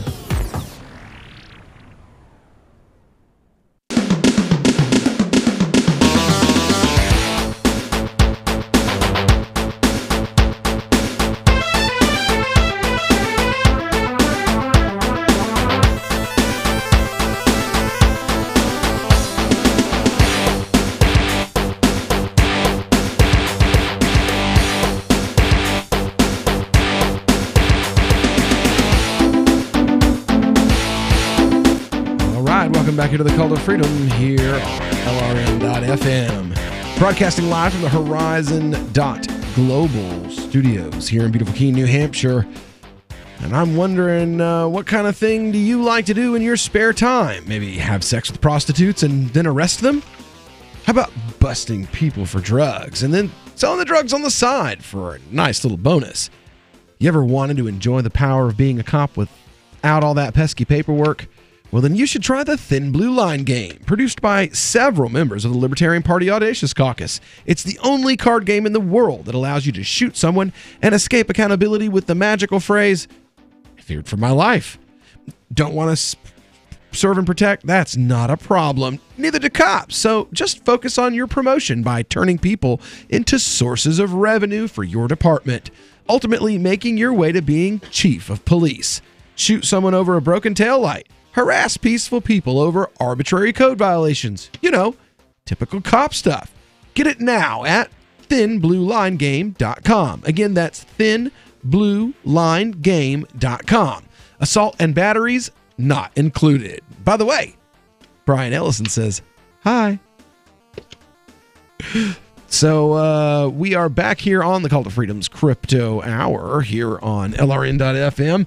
And we've been talking about the attempt by Amazon to just take over the world, basically. If it's electric, then they want to be in on it. They're where we watch most of the PBS kids type stuff that my kids watch. All of it is on Prime. All the documentaries I watch, just about, if I can't find it on YouTube, it's on Prime. So I mean, we watch a lot of video, Prime Video at our house. But now they're talking like, how about Prime Games? Yeah, to be fair, Amazon can't screw up gaming worse than gaming companies did. So yeah, good luck to them. Very true on that. Maybe you will actually provide people with completed games when you undertake this effort. That would be nice. It would be nice if they worked. All things that are notoriously missing from recent AAA games. Right. Well, this says that Amazon has quickly integrated the tech from these gaming companies that they've taken over into their own infrastructure. And that because of that, they have the tools needed to build a consumer service of their own. It's definitely taken a while, but perhaps Amazon's own bigger direct consumer gaming effort is what's finally starting to take shape. The idea is that Amazon's gaming service would go head-to-head, not only with console-based gaming platforms, but also a number of other big players that are now tapping into the boom we've seen in streamed media services.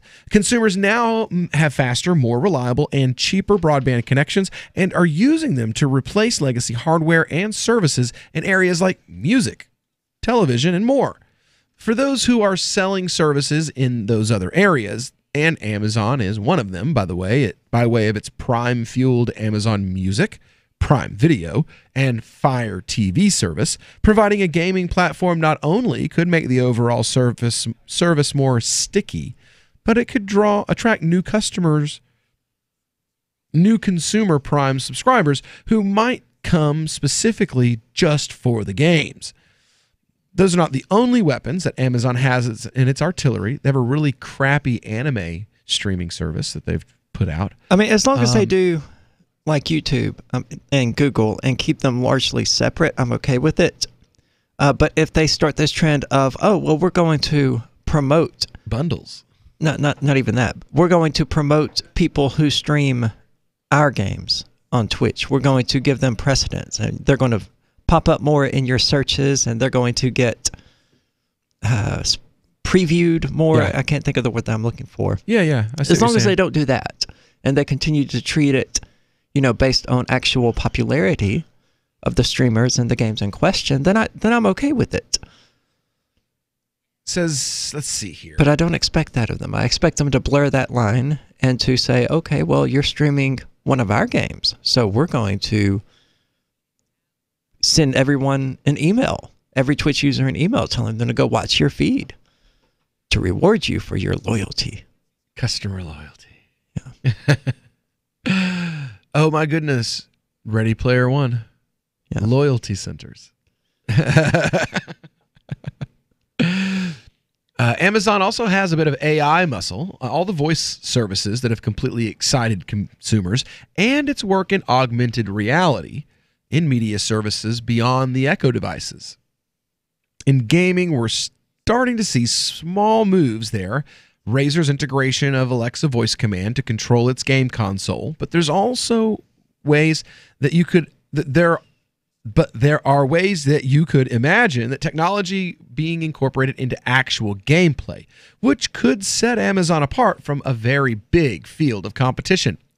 There's some juicy tidbits of information around the bigger news that Amazon is eyeing up a streamed gaming service that point to some of the challenges that it might be facing.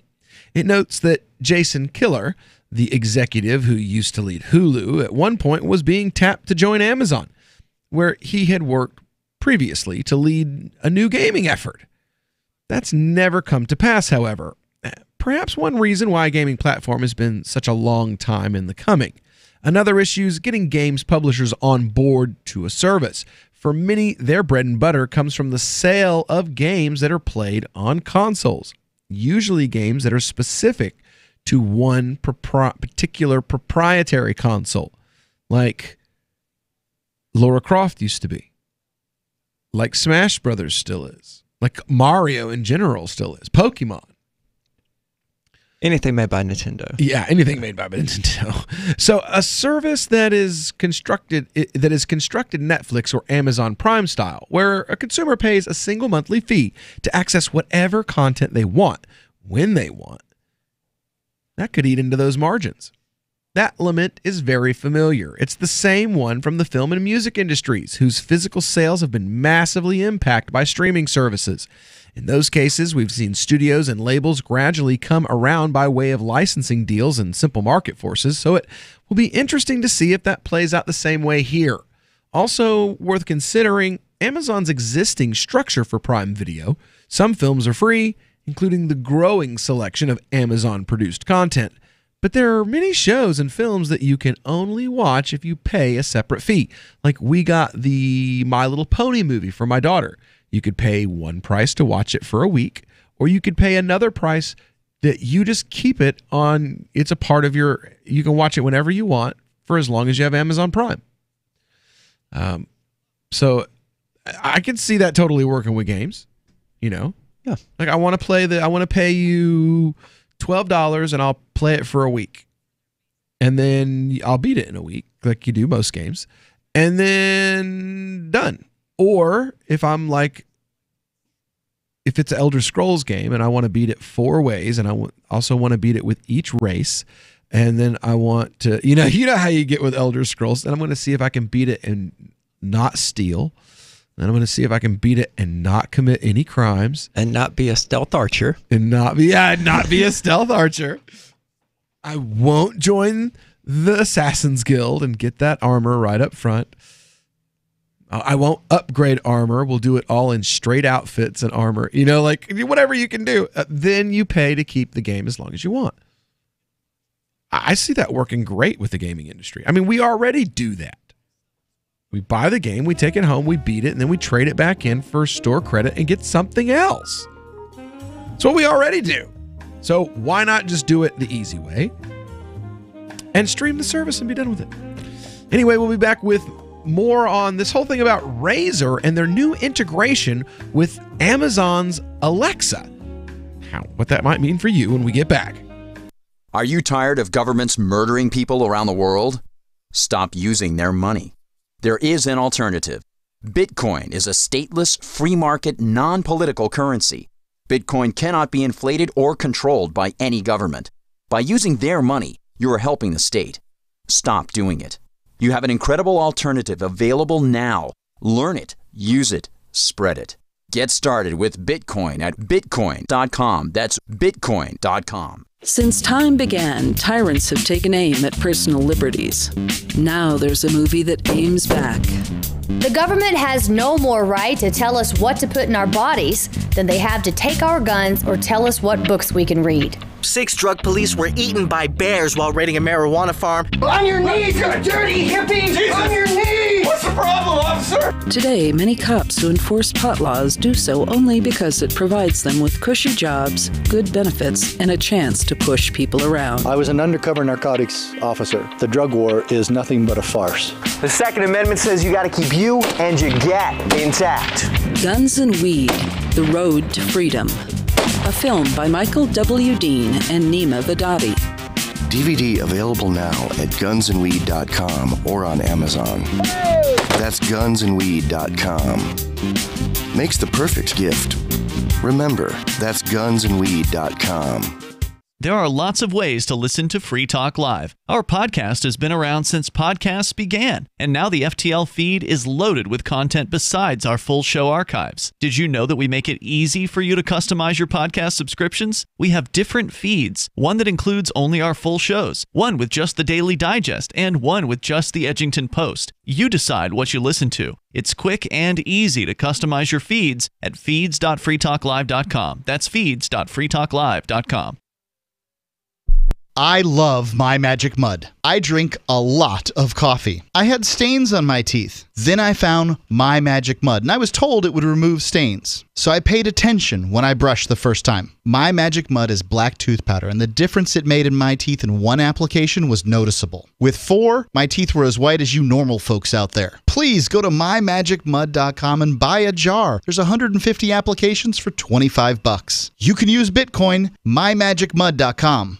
LRN.FM now has a Discord. Discord is a free text and voice chat platform, and we now have our own server with a bunch of channels at discord.lrn.fm. You can join other listeners as they chat about various things during our live shows, or anytime, day or night. Discord software is available cross-platform, so you can have it on whatever device you want and take your chats anywhere. Join our Discord at discord.lrn.fm. That's discord.lrn.fm. Excuse me, is this where I get a license to start a new business? I wouldn't be hasty. You have to get a license to go out of business, too, you know. Oh, well, look, I've invented this little anti-gravity machine, see? Oh, is that why you're walking 2 inches above the floor? Oh, yes, it's very comfortable. It saves on shoe leather. Yeah, well, you have to fill out these forms and report to the Human Services Department of Manpower Orientation and register with the Fair Employment Practice Commission, the Wage and Hour Division of the Employment Standards Administration, the State Sales and Income Tax Division, the Internal Revenue Service, and the Social Security Administration of the Department of Health, Education, and Welfare, and, of course,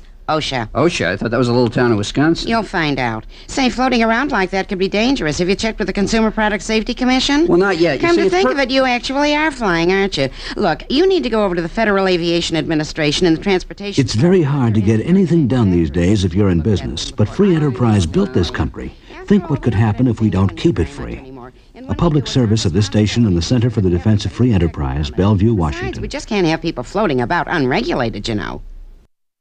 You can put the Liberty Radio Network on the air in your area. Visit broadcast.lrn.fm to learn how. Broadcast.lrn.fm.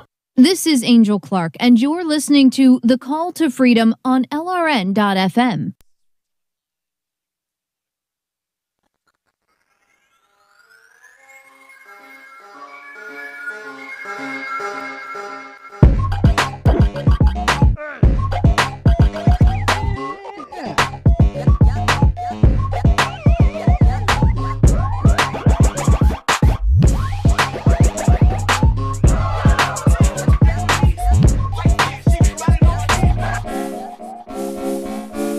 All right, welcome back into the Call to Freedom here on LRN.FM. It's the middle of our crypto hour, last segment of this Thursday evening's crypto hour. And we're talking about Amazon and Razer and what's going on with them and their new integration efforts.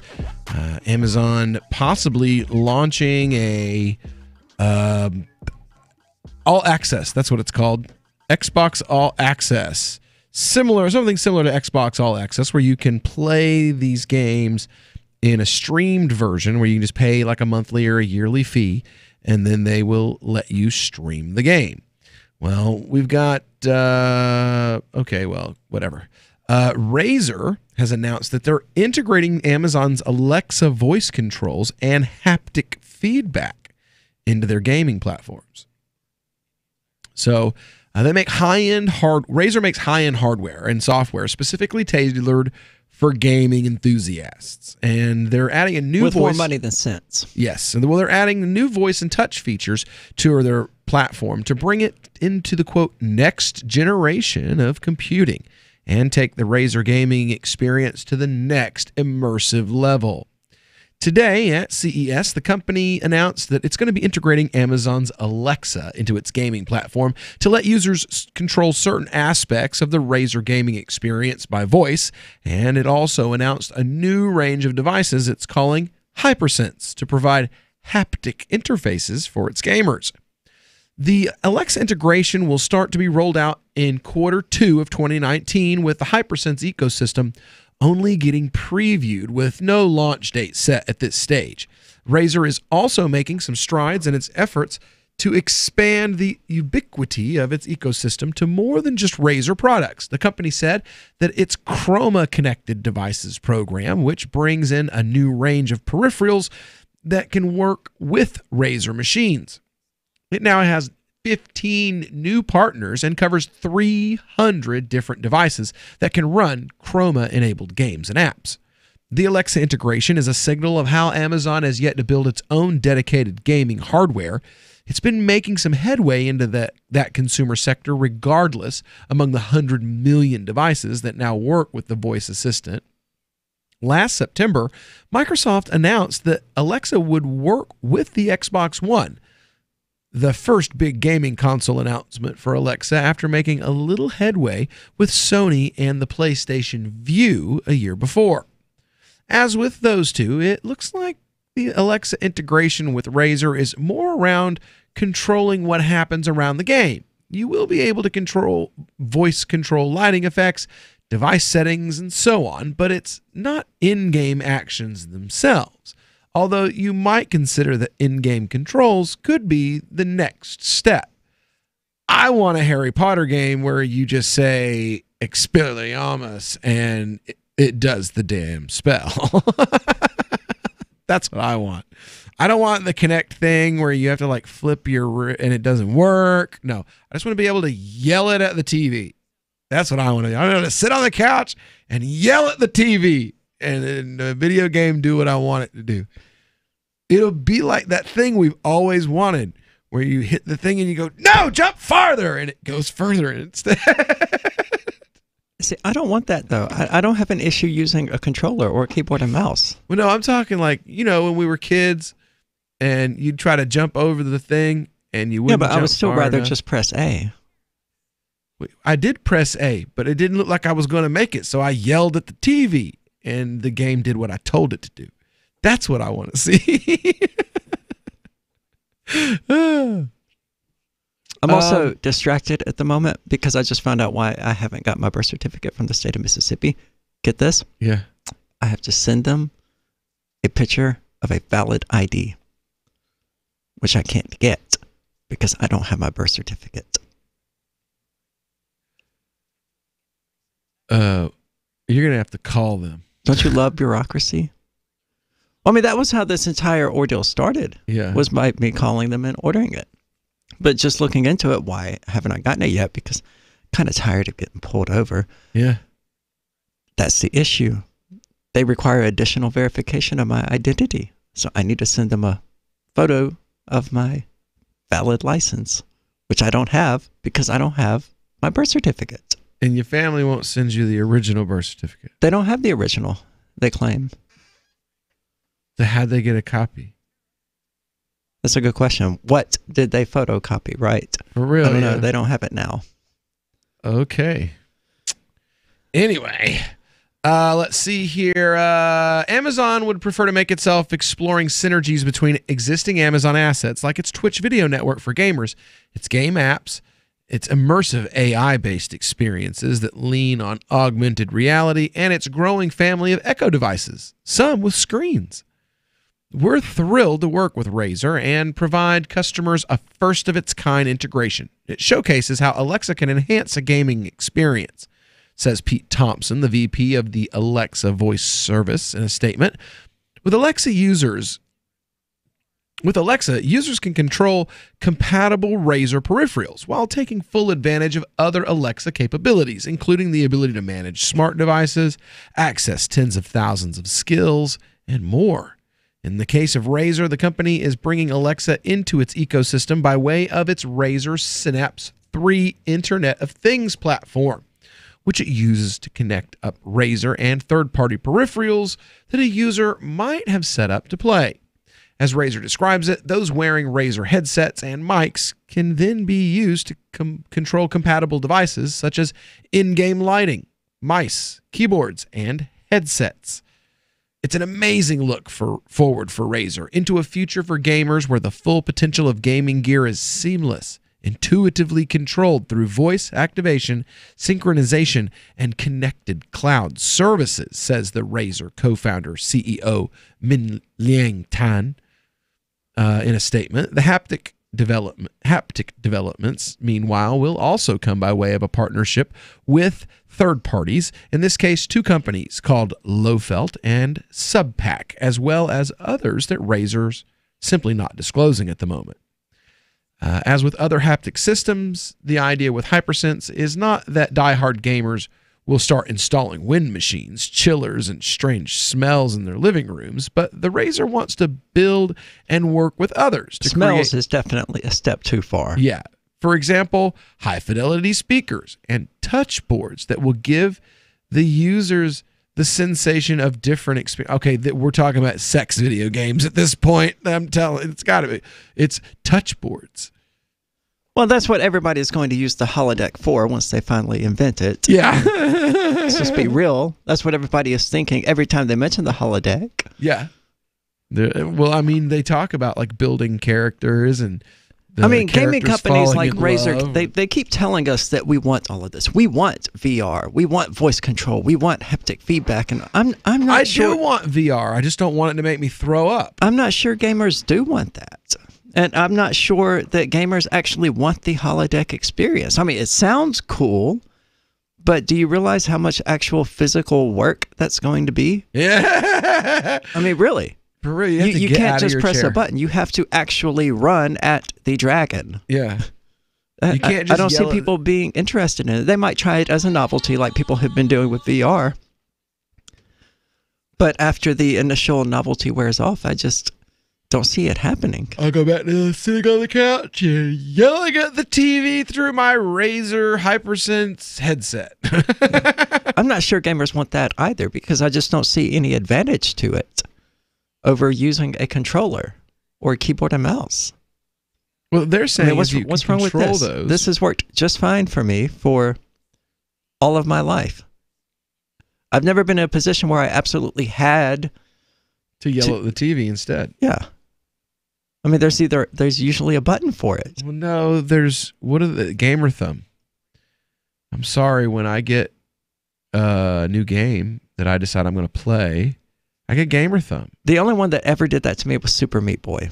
And I still can't play it to this day because of how intense it is. No, I get like super sore thumbs. Like these blisters from playing for a few hours. So yeah, I'm after a couple hours, I don't want the controller. I want to yell at the TV. I want to say, mouse, right click, right click, right click, right click, right click, again. Oh, okay, awesome, he's dead. You know, like I want to be able to do that. Back up. No.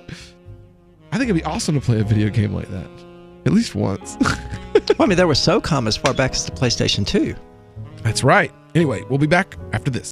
Why did you move to the Shire? I moved here to the Shire because there's other people around who take liberty just as seriously as I do. I moved to the Shire because I saw videos of people challenging authority and thought that I could get support myself. It called to me, like, do this right now. I wanted to be around people like me who got it. And once I got here, I knew there was nowhere else that I wanted to be. I've always wanted to change the world. So I moved to the Shire to join people who were actually working towards doing the same thing. The people here are awesome, loving, and positive. It was for the adventure and for the feeling of something important is happening here. And I just wanted to come to sort of be part of that. Visit ShireSociety.com to read and sign the Shire Society Declaration and learn the reasons why, if you love liberty, you should immigrate to the Shire. Plus, connect with others via the forum at ShireSociety.com. That's ShireSociety.com. The LRN.FM social media channels have been revamped. We've eliminated Facebook and focused on other platforms like Twitter and Mastodon, the decentralized alternative to Twitter. On our accounts, you'll find posts from multiple LRN.FM show hosts together in one place. Follow us on Twitter at twitter.lrn.fm, or better yet, move to the decentralized Mastodon social media platform at toot.lrn.fm, toot.lrn.fm. I think you'll like it. So you've signed the Shire Society Declaration and are planning your move to New Hampshire to be around more liberty-oriented people. Next, sign up for the Shire Society Forum at forum.shiresociety.com. There are a bunch of people there who are already in the Shire, and they want to meet you. If you're already in the Shire physically, you should also come by the forums. Remember, not everyone uses Facebook. New people are signing up for the Shire Society Forum every month, so drop in and say hello at forum.shiresociety.com. More of the Call to Freedom is coming up next, live after the news on the Liberty Radio Network at LRN.FM. From Keene, the Shire, the Liberty Media capital of the world, this is Daryl W. Perry, host of FPP Radio News for Thursday, January 10th, 2019. Silver is trading at $15.74 per ounce. Gold is valued at $1,296 per ounce. Smart cash is trading at 1.44 cents, and the average price of Bitcoin is $4,040.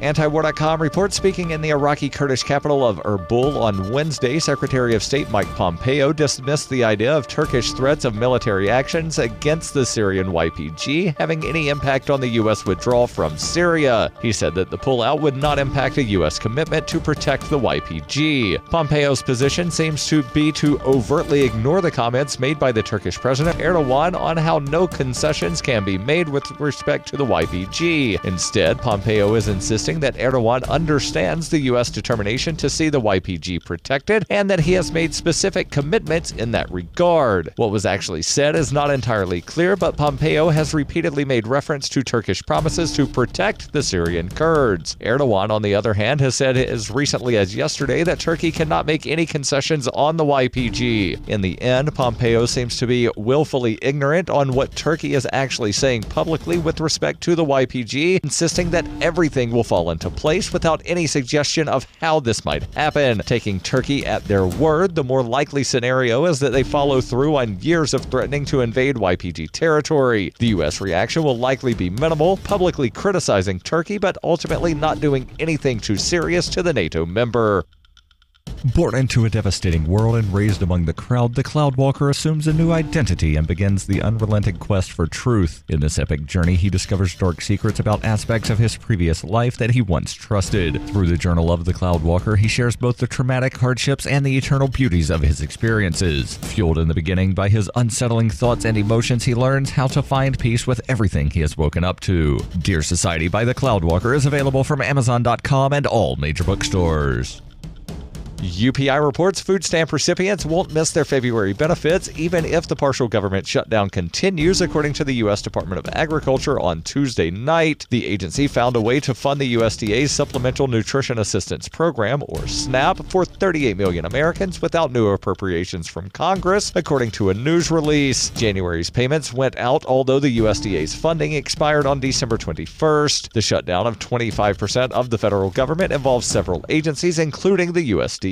Other agencies are fully funded through September as President Donald Trump is demanding funding for a border barrier along the border with Mexico, which Democrats oppose. Secretary of Agriculture Sonny Perdue said in a news release, "At President Trump's direction, we have been working with the administration on this solution. It works and is legally sound, and we want to assure states and SNAP recipients that the benefits for February will be provided." And Perdue told reporters that the agency will look into options for March. The child nutrition programs, which include school meals and after-school programs, are funded through March as well.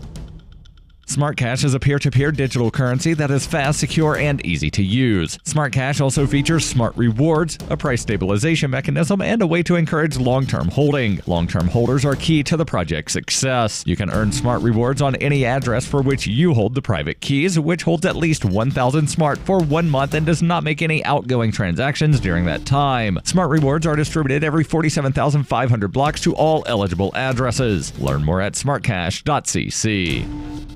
Reuters reports President Donald Trump stormed out of talks with Democratic congressional leaders on Wednesday over funding for a border wall with Mexico and reopening the government, complaining the meeting at the White House was a total waste of time. On the 19th day of a partial government shutdown caused by the dispute over the wall, a short meeting that included Trump, House Speaker Nancy Pelosi, and Senate Democratic leader Chuck Schumer ended in acrimony with no signs of a resolution. Trump wrote on Twitter, "Just left a meeting with Chuck and Nancy, a total waste of time. I asked what is going to happen in 30 days if I quickly open things up. Are you going to approve border security, which includes a wall or steel barrier?" Trump wrote, "Nancy said no. I said bye-bye. Nothing else works." Exasperated Democrats called Trump's behavior a temper tantrum and said the meeting broke down when they refused to commit to funding his proposed southern border wall. Pelosi told reporters when she returned to the Capitol it was a petulant president of the United States, adding a person who would say, "I'll keep government shut down for weeks, months, or years unless I get my way. That's just not the way democracy works, and it's so very sad." This has been FPP Radio News, online at fppradio.com. A job applicant totally nails an interview with the person who will make his life a living hell for the next 5 years. And adjusting several sliders on a recording studio's mixing console pays off big time. This is the Onion Week in Review. This week, a study published by researchers at Johns Hopkins University revealed a direct correlation between breastfeeding and knowing exactly what's best for other people at all times. Overwhelming evidence indicated that the moment mothers begin breastfeeding, they develop a highly honed sense of what is wrong with others' approach to life, and were able to loudly enumerate those faults with total confidence in their accuracy. Researchers noted that the practice greatly boosted a young mother's immunity to the viewpoints of others. And in this week's Tech Report, a startup is very casual about its dress code and benefits. In other news, the Secretary of Interior says knocking down the Rocky Mountains could really open up the nation, and a woman is not going to let her husband of 60 years drag her into death at the same time. This is the Onion News Network. You're listening to The Call to Freedom on LRN.FM. تستمتعون إلى برنامج نداء للحرية مباشرة على LRN.FM.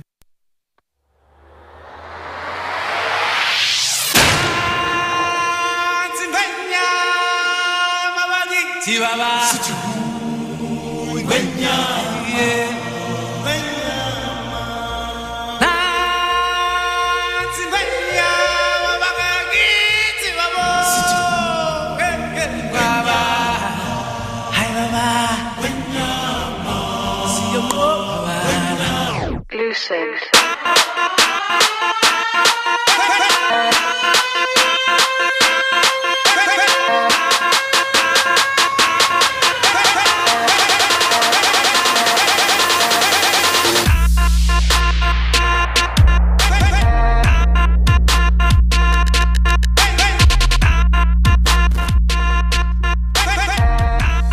All right, welcome back into the Call to Freedom here on LRN.FM. Broadcasting live from the Horizon.global studios here in beautiful Keene, New Hampshire. And we are moving right along. We're waiting on our guest to show up, but that's all right because I've got a wonderful little video that he sent us about his charity effort that he's working on right now called The Penny Jar. And we're going to play that video for you guys real quick to give you kind of an idea of what Osama will be coming on to discuss with us in a little while later in the segment. Muslims are familiar with the concept of zakah. Not only is it one of our 5 pillars of faith, but it can be very hard trying to calculate how much you owe every year. And on top of that, imagine teaching your children how to do it. Wouldn't it be nice if there was an intuitive way for families to learn about zakah together and for kids to start saving at an early age? Luckily, we came up with a solution that can help with that. To help Muslim children develop a deeper understanding about money in Islam, Penny Appeal USA has developed the Penny Jar. The Penny Jar is a revolutionary money box that puts a new twist on the piggy bank. It is easily assembled in a couple of minutes, and you can put your savings, your charity, and your zakah all in its own neat compartment. With the Penny Jar, children from an early age can easily track their savings, save for charitable causes, and easily calculate their zakah, all life lessons that they will need for their future. The Penny Jar is not only a great tool for children, but also for parents. So many parents have mentioned to us that they are thrilled to learn about zakah alongside their children.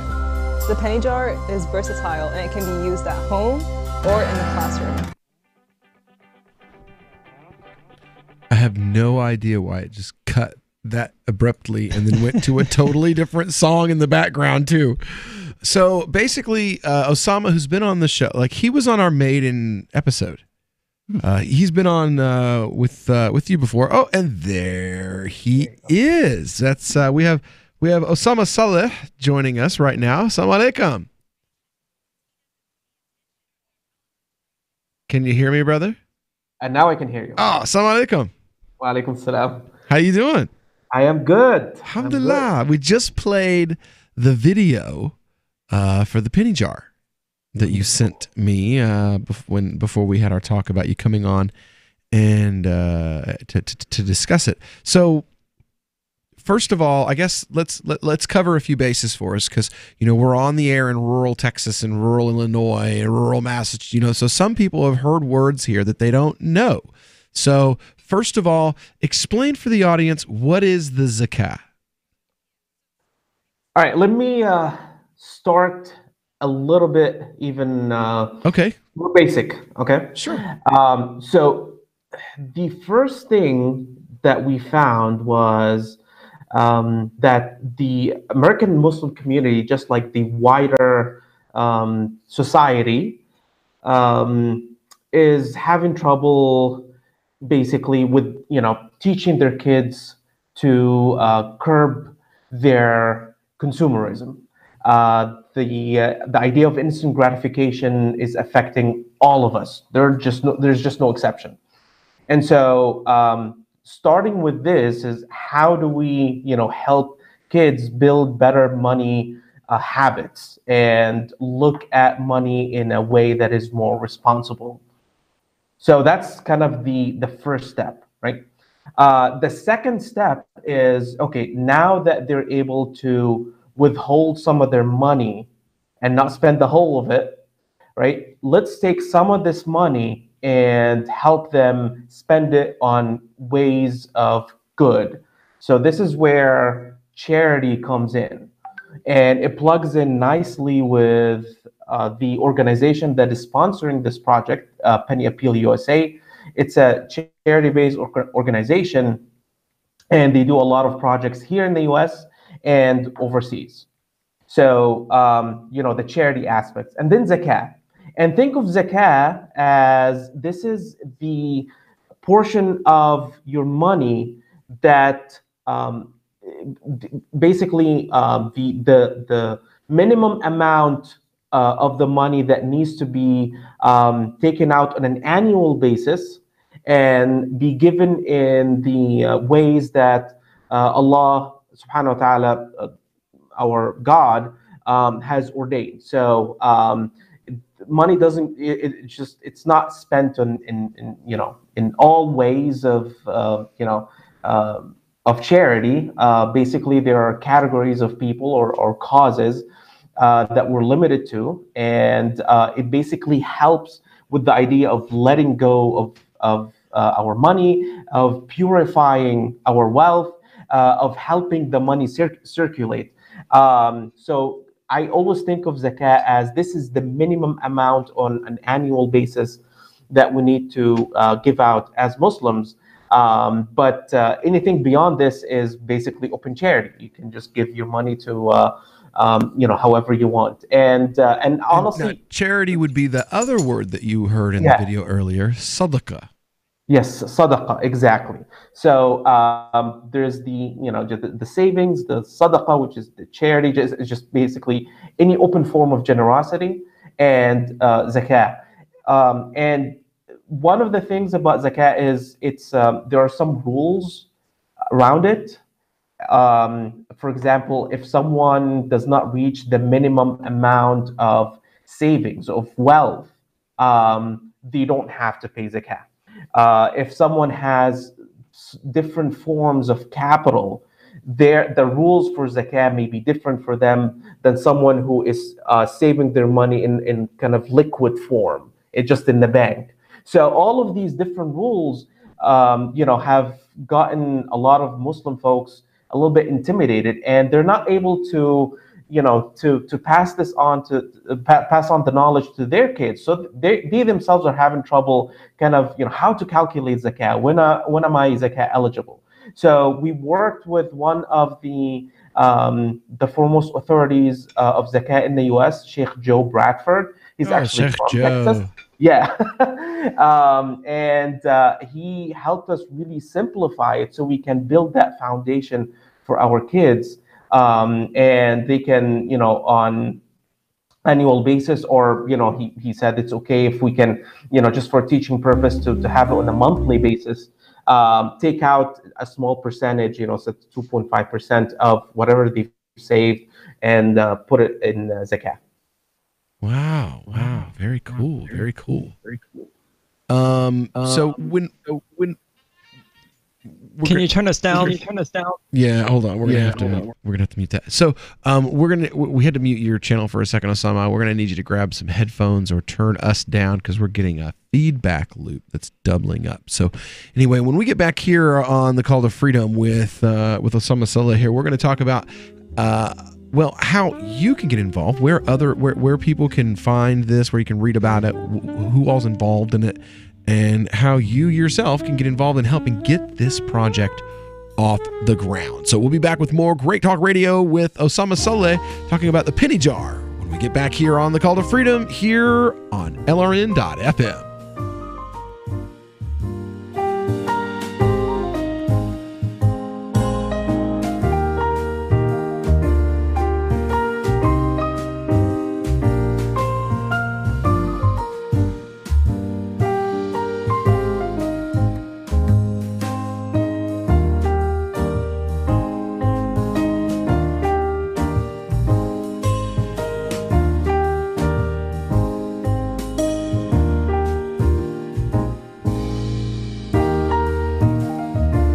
The new 4th edition of Healing Our World, The Compassion of Libertarianism will take your understanding of liberty to a deeper level and has over 1,300 updated references, new cartoons, and a foreword by Dr. Ron Paul. With discounts for multiple book purchases, the 4th edition of Healing Our World is a great gift for the liberals, pragmatists, environmentalists, and Christians in your life who think libertarianism is cold-hearted. Get yours today at healing.freetalklive.com and use promo code FTL for a $5 discount.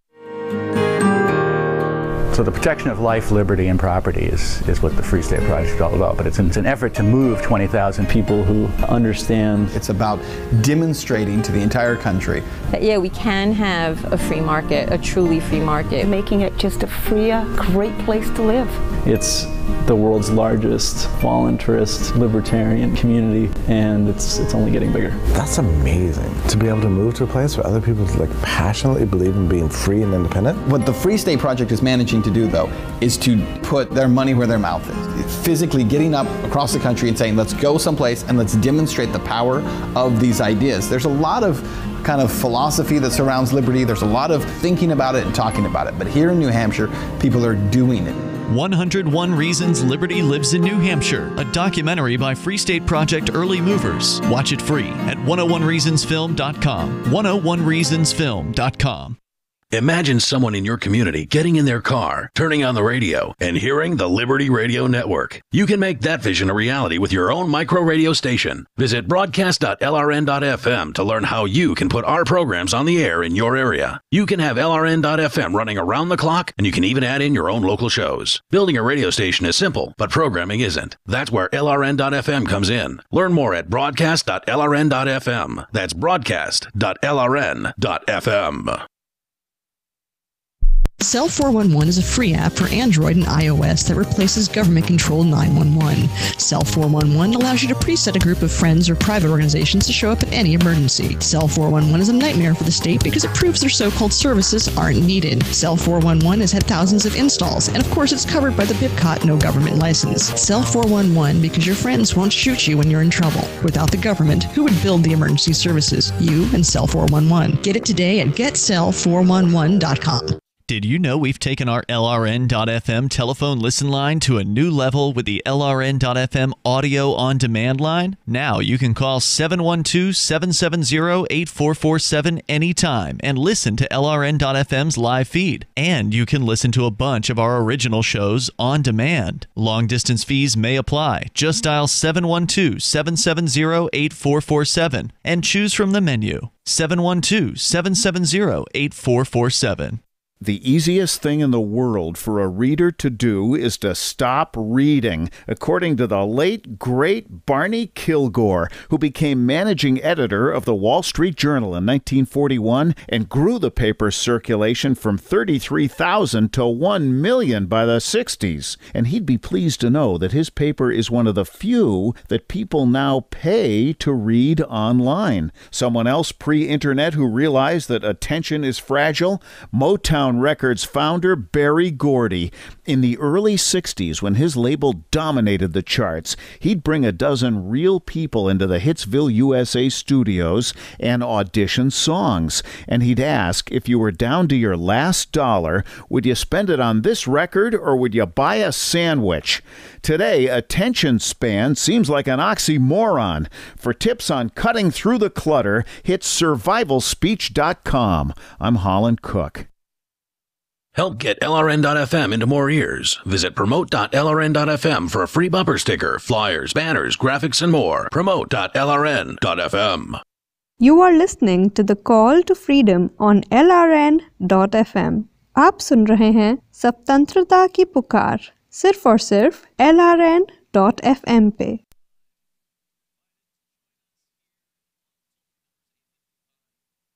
Magical food, and you power me through my day. Breakfast burrito, you're eggy and cheesy, and I hope they never take you away. Breakfast burrito, always happy to see you wrapped in your tortilla, it's true.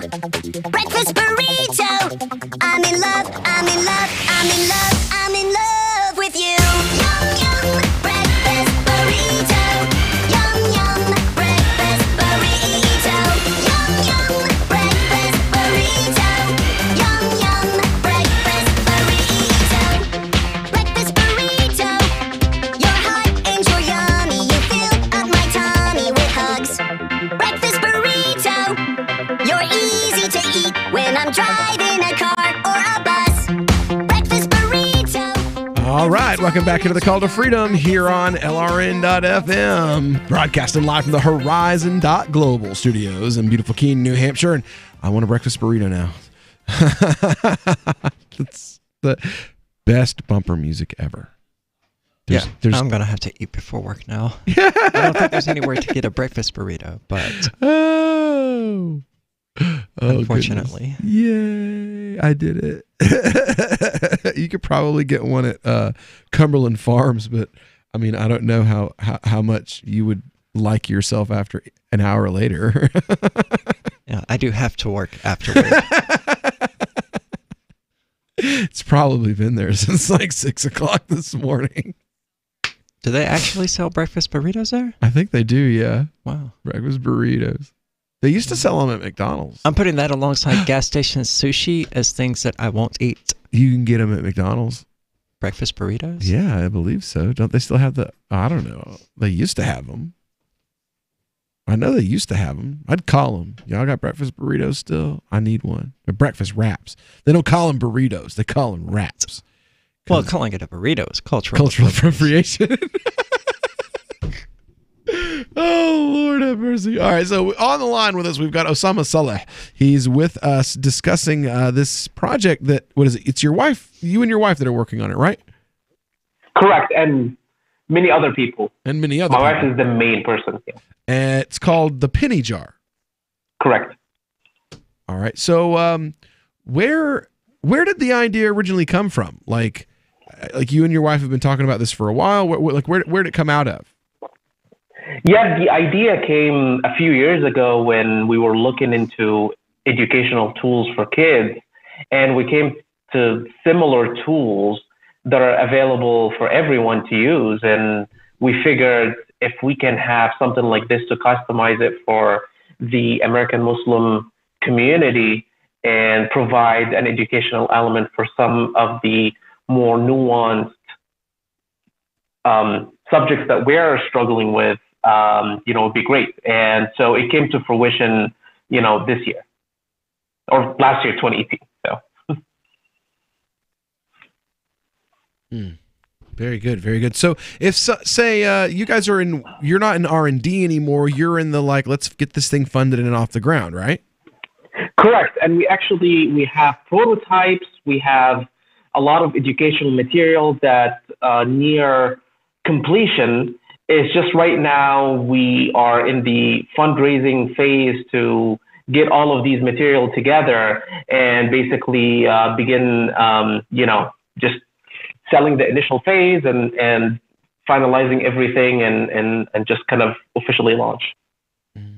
Very good. Very good. So where are you doing pre-orders or what's going on? How are we funding? Yeah, we are. Sure. We are doing pre-orders at this point. And in fact, in the same way you can support this project, you can also pre-order your unit. So if you Google Penny Jar and the word Penny Jar, sorry. You guys can hear me now? No, we heard you fine before. It was suddenly significantly clearer, though. Yeah, it sounded better before you changed back to what it is. Like suddenly you got really clear. There was no more vibrato. So the penny. So you can Google penny jar launch good. So penny jar is one word. Launch good is one word. If you can Google this, probably the first link that will come up is the crowd funding page, and in it, you can choose whatever package that you want to select, but most of these packages will allow for you to order units as well. Oh, okay. Okay. So where do we go if we want to do that? Like, what's the website? You can just Google penny jar launch good. Okay. This is the easiest way to do it. We do have a website, but that is it's up. But I would like to utilize some of the funds that we are raising right now to really get it in a way that is good for the public. So I would say the best way to get introduced to the project, to watch the video that you have featured, to support, to pre-order, all of these things are in that page. It's on Google. Just go ahead and search for penny jar, one word, launch good. That's another word. Penny jar, launch good, and you'll get to the crowdfunding page. All right. Well, we'll post that in our Discord chat and on our relevant social media. I want to thank you for taking some time out of your day. I know you've got a class that you've got to go teach, so we're going to let you go ahead and go. Thanks for coming in, Osama. It's always a pleasure to have you with us, and good luck on trying to get this on the penny jar funded. We're definitely going to order for my kids. I'm at least getting one. At least getting one. And, thank you so much. Yeah, and like I said, we'll put that up. Penny jar, the penny jar on our we're sharing it on our Discord server, and we'll put that out through our other stuff while we're on our commercial break. So thank you again for coming in and spending time with us. This has been Osama Saleh. Osama's been coming around since we first went on the air years and years ago. I think you were on our very first episode way back before I even ran for office. So Osama's been a great source of information for us for quite a long time. And if you see any other Muslims, like always, if you see any other Muslims that are getting good things done, send them our way, because we'd love to get them on the air and give them an opportunity to promote what they are doing for the community. Thanks for your time today, and Assalamu alaikum. Wa alaikum salam. Thank you guys very much. Yeah, thank you. All right, so that was Osama Saleh. I've known him for a while. My wife went to college with him. You know, we've known each other for at least 10 years, maybe more. And I met him. He is a hafiz. It means he's memorized the Quran. Holy crap. Yeah. And he was the reciter at the Ramadan dinner at the Islamic Society of Central Florida's Masjid Ar-Rahman in Goldenrod when my first Ramadan. He was there. I was doing itikaf, and he came, and that was when I got the opportunity to meet him. And we'll be back with more. We'll be talking about the GOP is trying to kick out a Muslim VP. Free Talk Live. There's been all kinds of immigrants coming from all kinds of places, living in little enclaves, speaking their native tongue. Their kids, they learn English, and then their kids, they all don't even know their native tongue. Right. So see, that's what's gonna happen. what he's explaining to you, Trish, is that this is a natural process. When you let people come here, they naturally want to learn English. What kind of law-breaking to put our lives in danger? Wait, what law-breaking are you talking about, Trish? Sir, do you understand? What law-breaking are you referring to, Trish? People can't leave Trish? their dogs out because these people will eat them. You are outrageous. We forgot the part. It was just lepers, and now it's murdering, raping, dog-eating lepers. Amazing. I mean, what else can you say to this? It's just this is outrageous. Sure Trish, you are putting the J in jingoist. Free Talk Live, 7 nights a week from 7 to 10 Eastern, live on the Liberty Radio Network at LRN.FM. We've all heard about blockchain assets like Dogecoin, Ether, and Ripple. Bitcoin isn't the only player in the blockchain game any longer. And for those of us wondering how to get our hands on these digital assets, finally, there's a solution. Shapeshift.io allows you to buy and sell between your digital assets and Bitcoin instantly between your own digital wallets. I've used it with ease. Shapeshift.io. There's no account or email address needed. You send them the crypto you want to sell. They send back the crypto you want to buy. It's that easy. Shapeshift.io. Is spreading the message of liberty, cryptocurrency, and peace around the globe worth $2 per month to you?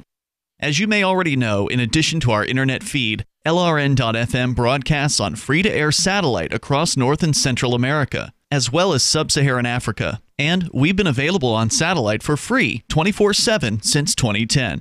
The LRN.FM free-to-air satellite signal is reaching some of the most oppressive regimes in the world, and there's no doubt our ideas are making an impact. You can learn more about the channel's impact by watching the 3-minute video at fund.lrn.fm. If you'd like to help free minds globally with our ideas of liberty, cryptocurrency, and peace, you can donate as little as $2 per month via fund.lrn.fm. You can help us continue and expand our satellite broadcast to multiple continents. Visit fund.lrn.fm today, and thank you for your help. Don't forget to share the link on social media. That's fund.lrn.fm. Some of you asked, and now we've delivered. LRN.FM's live Keene, New Hampshire studio shows are now streamed in HD on Twitch. Visit our channel at twitch.lrn.fm and give it a follow. If you have Amazon Prime, you get 1 free subscription on Twitch. If you use it on our channel, Twitch will give LRN.FM a monthly piece of your Prime subscription cost. So please watch, follow, share, and subscribe to twitch.lrn.fm. That's twitch.lrn.fm. Hi, I'm Derek J. To me, an activist's calling is to actively work to advance a cause. The cause for which I work is personal freedom. I believe my life is best when I engage in voluntary interactions and self-government. I reject the idea that anyone else has a higher claim to my life or my body than I do. I see people who call themselves the government as a threat to my personal freedom. I realize you may feel differently, but my relationship with the people who call themselves the government is completely involuntary. If Starbucks used some of its money to drop bombs, I wouldn't shop there. So why would I support the American empire? The empire does not require my consent. Derek J's Victimless Crime Spree. Watch it for free and order the Director's Cut DVD at victimlesscrimespree.com. That's victimlesscrimespree.com. Some of our live shows are streamed in HD on Twitch. Please follow and share at twitch.lrn.fm. That's twitch.lrn.fm. You are listening to the Call to Freedom on LRN.fm. Unasikiliza wito wa uhuru katika LRN.fm.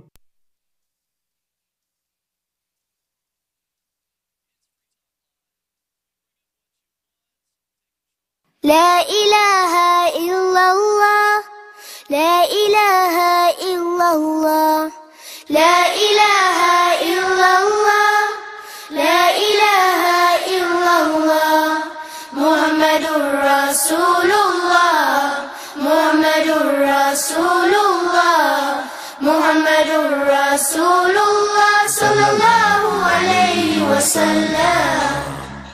Al-Khaliq made the oceans, rivers, lakes, streams, and rain. Bow their waves in pure submission upon the earth. All right, welcome back here to the Call to Freedom here on LRN.FM. Broadcasting live from the Horizon.global studios here in beautiful Keene, New Hampshire. And, well, we got... this story has been going on. I've really, honestly, I've kind of ignored it just because. But fine, it's not going away. You know, you ever see those stories where you're like, I'm just gonna let it go. I'm just gonna ignore this one. You know, but it just it just keeps growing and keeps growing and keeps growing and keeps growing. And yeah, that's just That's the story here. Oh man, what is the story? Okay, so there's this guy. He's a party official in the GOP. He's the vice chair of the Republican committee in Texas. His name is Shahid Shafi. Now, Muslims until 2007 were Republicans. Just that was the way it was. As a matter of fact, Sami al-Arian, who was supposed to be one of the masterminds of 9/11, was a huge campaigner for George W. Bush. One of the first people in the U.S. that was busted in that whole 9/11, we're going to black bag a bunch of people, was Sami al-Arian, who was a major player in delivering the I-4 corridor, which has a huge Muslim population, to the George W. Bush camp in the 2000 election. Basically, the portion of the state of Florida that decided the election in Bush's favor. And, you know, no comment. Right? Right? Like, we won't even go, we'll just mention that and not really delve into that. But like 76% of Muslims nationally voted for George Bush in 2000 because they're a conservative community. Lots of business owners, lots of doctors, lots of people who don't want the state stealing their money and using it to indoctrinate their kids. What a weird idea. Yeah. Well, then came the invasion of Iraq and the black bagging of, and basically the adoption of Muslims are the devil as a narrative from the GOP. Now, that narrative wasn't really being accepted by the Muslims. The Muslims were just like, whatever, there's a few bigots. Then came John McCain's presidency, and about 3 weeks before the election, this right-wing hate group called Clarion Project decided that it would be a really good idea to make sure every registered Republican got a copy of this DVD called Obsession. And basically, it was an anti-Muslim hate propaganda film. And I was there the day that, like, there was this really wealthy, influential Muslim family in Orlando. And I was there the day that they got 4 copies of the Obsession DVD in their mailbox on the same day. And some of them got it in the newspaper too. I mean, they did everything they could to make sure big conservative swing states were not going to vote for Obama. And what they ended up doing is alienating the Muslim vote, and all of those states that they passed the Obsession DVD out that normally went Republican fell to Obama that year. And who was the big swing? The American Muslim vote. That was the big swing. Well, some Muslims decided, you know what? We're not going to jump ship and go where it's easy just because they say nice things to us. We're going to try to stick and fight it out here in this party where at least some of our values are respected still. They're not telling us we have to change what our religion teaches. They just want us to be a different religion. Whereas the Democrats are like, no. You can be Muslim. You just have to change all of these things about your religion to fit our political ideology, or we'll help the Republicans put you in the ovens. We won't. You could also join the Libertarian Party, which, you know, will let you practice your religion and call it your religion. And not help them load you in the ovens either way. But, you know, those people are like free markets, and suddenly I guess Muslims don't. I don't know where that came from. Well, apparently it makes you a leftist. Yes. To, you know, be okay with Muslims and trans people. Yeah, I guess. Well, I don't see the logic, but logic isn't their cup of tea. This cat, he's been in leadership in the Texas GOP for years, and he's like the vice chair of the Texas GOP. Well, there's been this breakout group from Tarrant County, Texas, that is like, look, he's Muslim and he needs to go. Well, today, the Republican governor of Texas and Ted Cruz. Okay, Ted Cruz hired Frank Gaffney, for Pete's sake. All right, like he's like the orchestrator of the whole anti-Muslim hate movement. And he used to work for Ted Cruz's campaign. And even Ted Cruz is like, look, y'all people are out of control. You got to be pretty off the charts, right-wing lunatic, to get Ted Cruz to go on Twitter and be like, "You a little out of control, y'all. This is too much. You making us look really bad here." Not at all like President Trump. Well, he attacked Trump when Trump was running. So, I mean, I guess he gets to act like he still gets credit for that, even though he's kissing his butt now. Says Texas Governor Greg Abbott has condemned attempts by a faction of the Tarrant County Republican Party to oust the vice chairman on Thursday because he's Muslim. Religious freedom is at the core of who we are as a nation and a state, Abbott said in a statement, and attacks on Dr. Shahid Shafi because of his faith are contrary to this guiding principle. Abbott is the latest prominent Texas Republican to speak out as members of the executive committee of Tarrant County were set to vote on Thursday night on the fate of Shafi, a trauma surgeon and a member of the South Lake City Council. Ted Cruz has called discrimination of Shafi wrong, while Land Commissioner George P. Bush tweeted, "We must move towards a more inclusive Republican Party and stop tearing down our own if we are to keep Texas red." The Texas GOP Executive Committee has also rallied to Shafi's cause, passing a non-discrimination resolution that affirms and supports all Americans' rights to practice their religion and recognizes the contributions of Republicans of every faith who advance conservative policies and ideals. Shafi, a Muslim who was born in India and raised in Pakistan, studied medicine in the U.S. and became a citizen in 2009. Ted Cruz tweeted, "Discrimination against Shafi because he's Muslim is wrong. The Constitution prohibits any religious test for public office. The First Amendment protects religious liberty for every faith, and the Party of Lincoln should welcome everybody and celebrate liberty." As a longtime active member... Like Lincoln did, I guess. Right.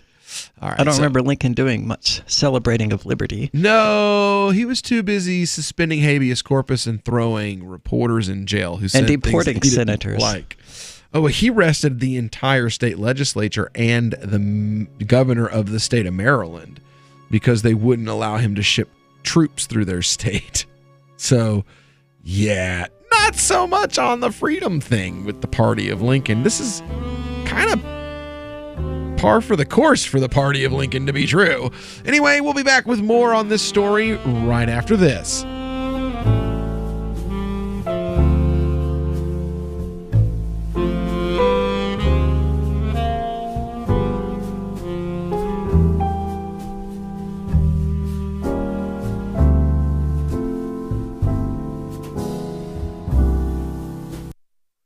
When you hear the word lobbyist, you probably think about greedy corporations, but not all lobbyists are the same. Some are fighting for the freedoms you hold dear. Liberty Lobby LLC is doing just that in New Hampshire, working hard to represent you, not some special interest group. You can help by going to libertylobby.info, where your contribution will give us the tools we need to ensure that your voice is heard. Visit libertylobby.info today to find out more. On Free Talk Live, we're bringing people to the ideas of liberty every day.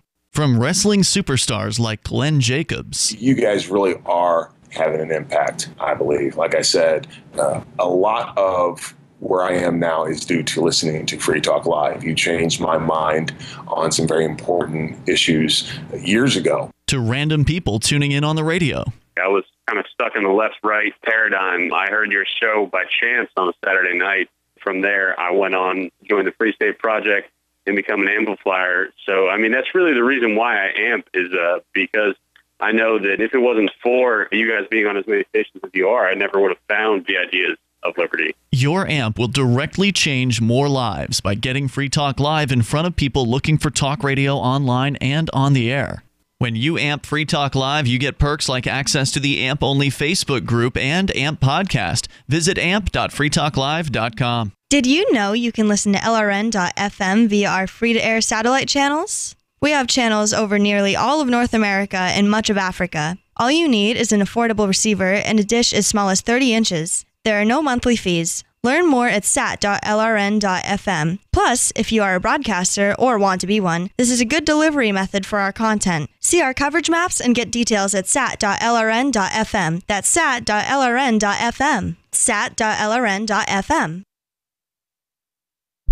Are you a cryptocurrency advocate? The Crypto Tip is the ideal outreach tool to help new people discover cryptocurrency. It's a printable business card-sized tip that you can give to service providers, preferably in addition to a good cash tip. When the server scans the QR code, it'll bring up an explanation of cryptocurrency, how to install a wallet, and allow them to claim the tip. If they don't claim the crypto, you get your tip refunded to you after a time period you specify. Plus, if they do claim the tip, you get an email alert. Create as many tips as you want at cryptotip.org. That's cryptotip.org. Now that you've found the Liberty Radio Network at LRN.FM, you may want to help expose others to our great programs. To assist you in doing so, you'll find resources at promote.lrn.fm, including details on how to get a free bumper sticker, quarter-page flyers you can print out and distribute, banners for your website, as well as files that will allow you to make your own custom banners and graphics. Visit promote.lrn.fm and help bring new listeners to the Liberty Radio Network. That's promote.lrn.fm. The Free State Project has reached its goal of 20,000 liberty lovers who've pledged to move to New Hampshire and get active to achieve liberty in our lifetime. Perhaps you're trying to figure out what part of New Hampshire should be your destination. If so, consider Keene. You'll find more than 150 reasons to move to Keene at move.freekeene.com. Keene is famous for its historic, publicity-generating activism, as well as being the liberty media capital of the world. It's home to freekeene.com, New Hampshire's destination for liberty activism, news, and opinion. For years, we've been compiling over 150 reasons to move to Keene at move.freekeene.com, where you'll learn about some of what's happening here and what makes Keene a great place to live. If you love liberty, you'll probably enjoy anywhere you end up in the Shire. But do your due diligence first. Please visit move.freekeene.com for the full list of over 150 reasons to move to Keene. That's move.freekeene.com. Love what we do? Please help support our international satellite channels at patreon.lrn.fm. That's patreon.lrn.fm. You are listening to The Call to Freedom live on LRN.fm. تستمعون إلى نداء للحرية مباشرة على LRN.fm.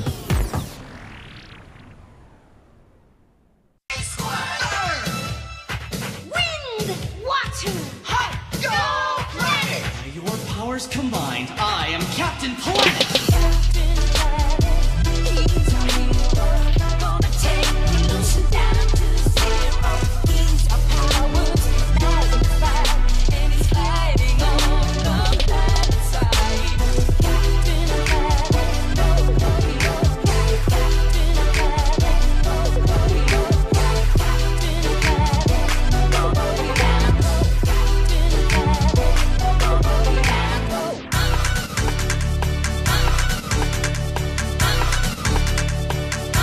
All right, welcome back into the Call to Freedom here on LRN.FM, broadcasting live from the Horizon.Global Studios here in beautiful Keene, New Hampshire.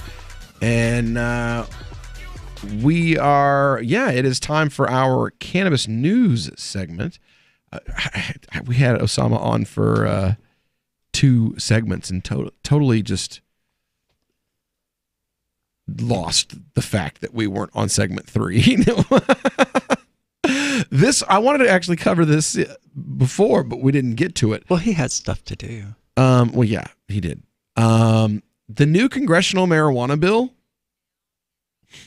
it's House Resolution 420. No, it's not. It is. In a hat tip to marijuana culture, lawmakers on Capitol Hill have officially reserved the number H.R. 420 for a bill that would dramatically change federal cannabis laws.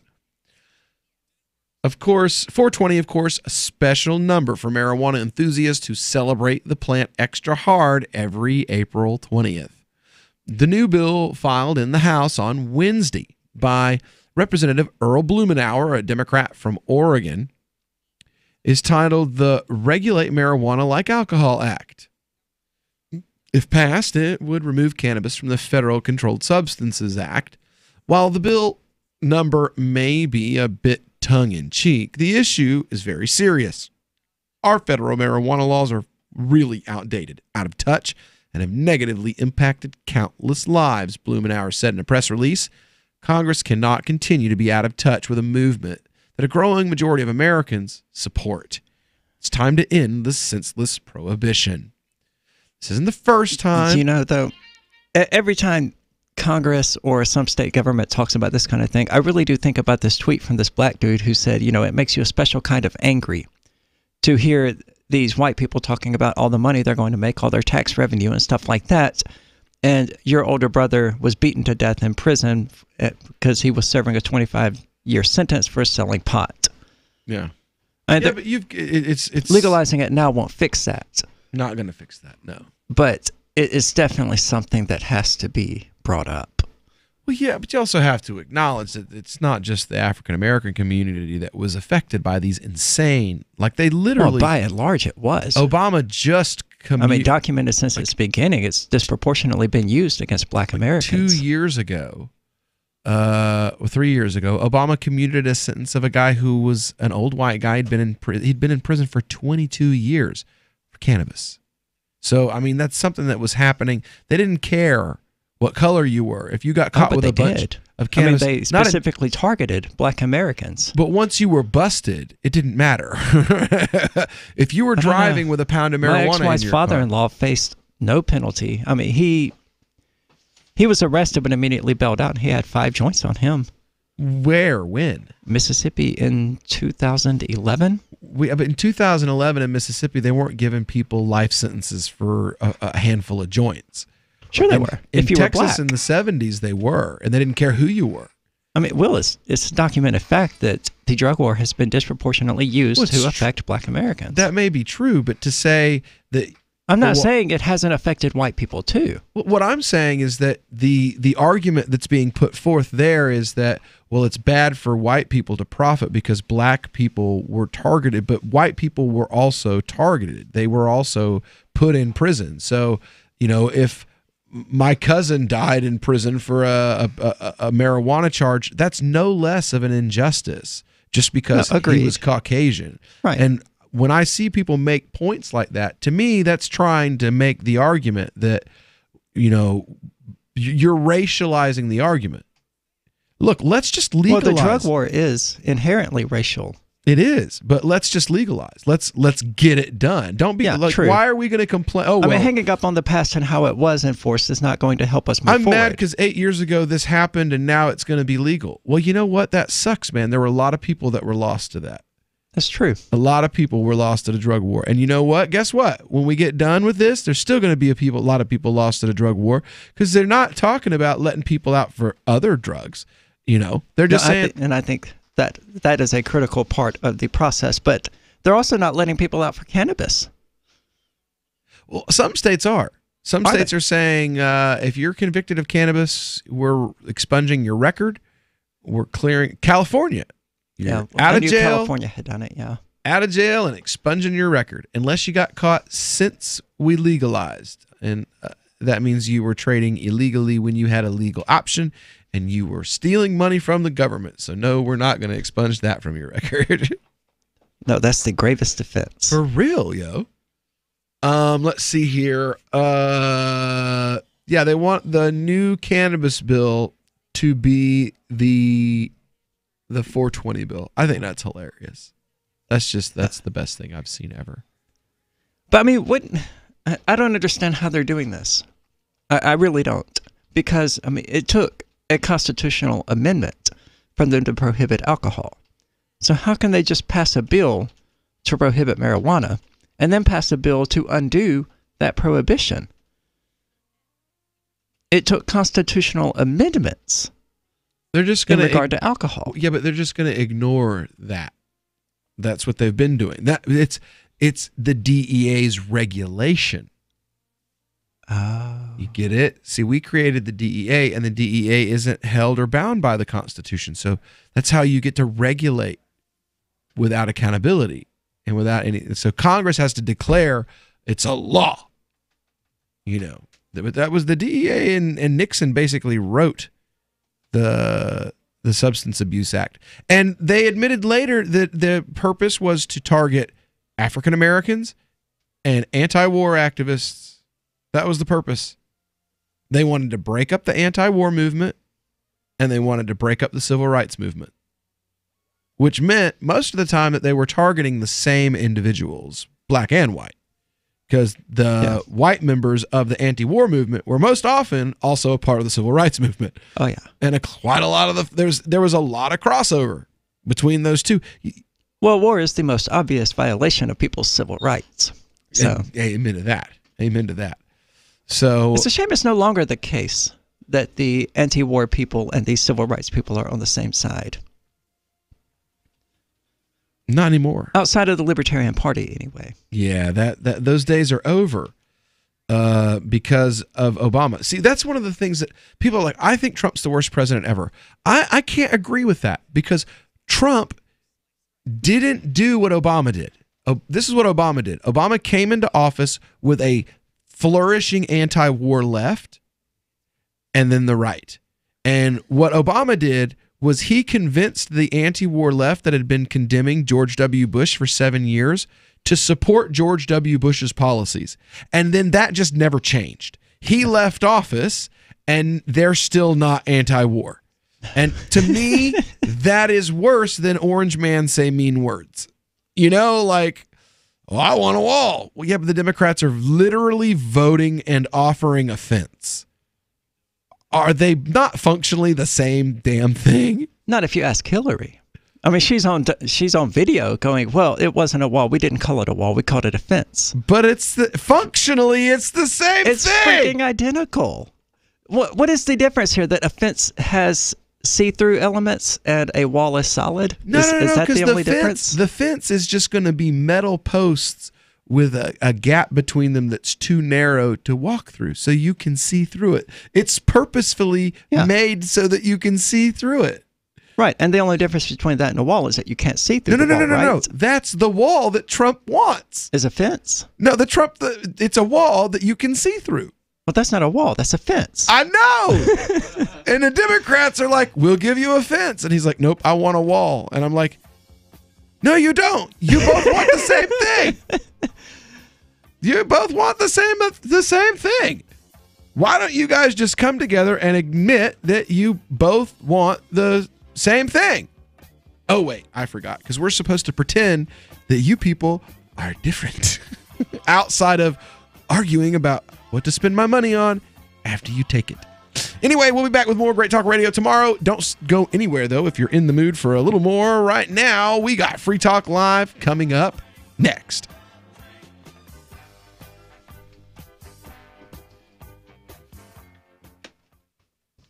This is Michael Dean from the Freedom Fiends. I've run websites since 1996 and have used over a dozen web hosts in that time. AgristHosting.com is the only one that hasn't broken my heart. Agrist Hosting's uptime and service is stellar, and their DDoS mitigation is the best I've seen. That's important because if you tell the truth in this world, you'll ruffle feathers. And some people will try dirty tricks to silence your voice. No matter what the haters hit us with, Agrist Hosting keeps our websites online. If you have a mission-critical commercial presence or a world-changing activism site, you cannot tolerate any skullduggery. So go with AgristHosting.com. Have a WordPress or blog site, but you're not satisfied with performance or uptime? Or just want raw hosting? Want to pay with Bitcoin? Agrist Hosting specializes in high-performance hosting with personalized service. Go to AgristHosting.com and click on the button that says Get Hosted. That's AgristHosting.com. LRN.FM is proud to announce our official listening apps for Android and iOS devices. Now you can easily tune into our streams anywhere, anytime on your smartphone or tablet. Just visit apps.lrn.fm or search for LRN.FM in the Android or Apple app stores. Please download, rate us 5 stars, then share the link on your social media and let your friends and family know how you're listening to LRN.FM. Download it now, free at apps.lrn.fm. My name is Jacob Hornberger. I'm president of the Future of Freedom Foundation, which Congressman Ron Paul awarded for having an outstanding freedom website. Write us at fff@fff.org, and we'll send you a free 3-month subscription to our monthly journal of libertarian essays and our booklet, Economic Liberty in the Constitution, which George Mason University economics professor Walter Williams praised in a recent column. That's fff@fff.org. You're 6 minutes away from a live episode of Free Talk Live. Listen live at freetalklive.com. From Keene in the Shire, the Liberty Media capital of the world, this is Daryl W. Perry, host of FPP Radio News for Thursday, January 10th, 2019. Silver is trading at $15.74 per ounce. Gold is valued at $1,296 per ounce. Smart cash is trading at 1.44 cents, and the average price of Bitcoin is $4,040.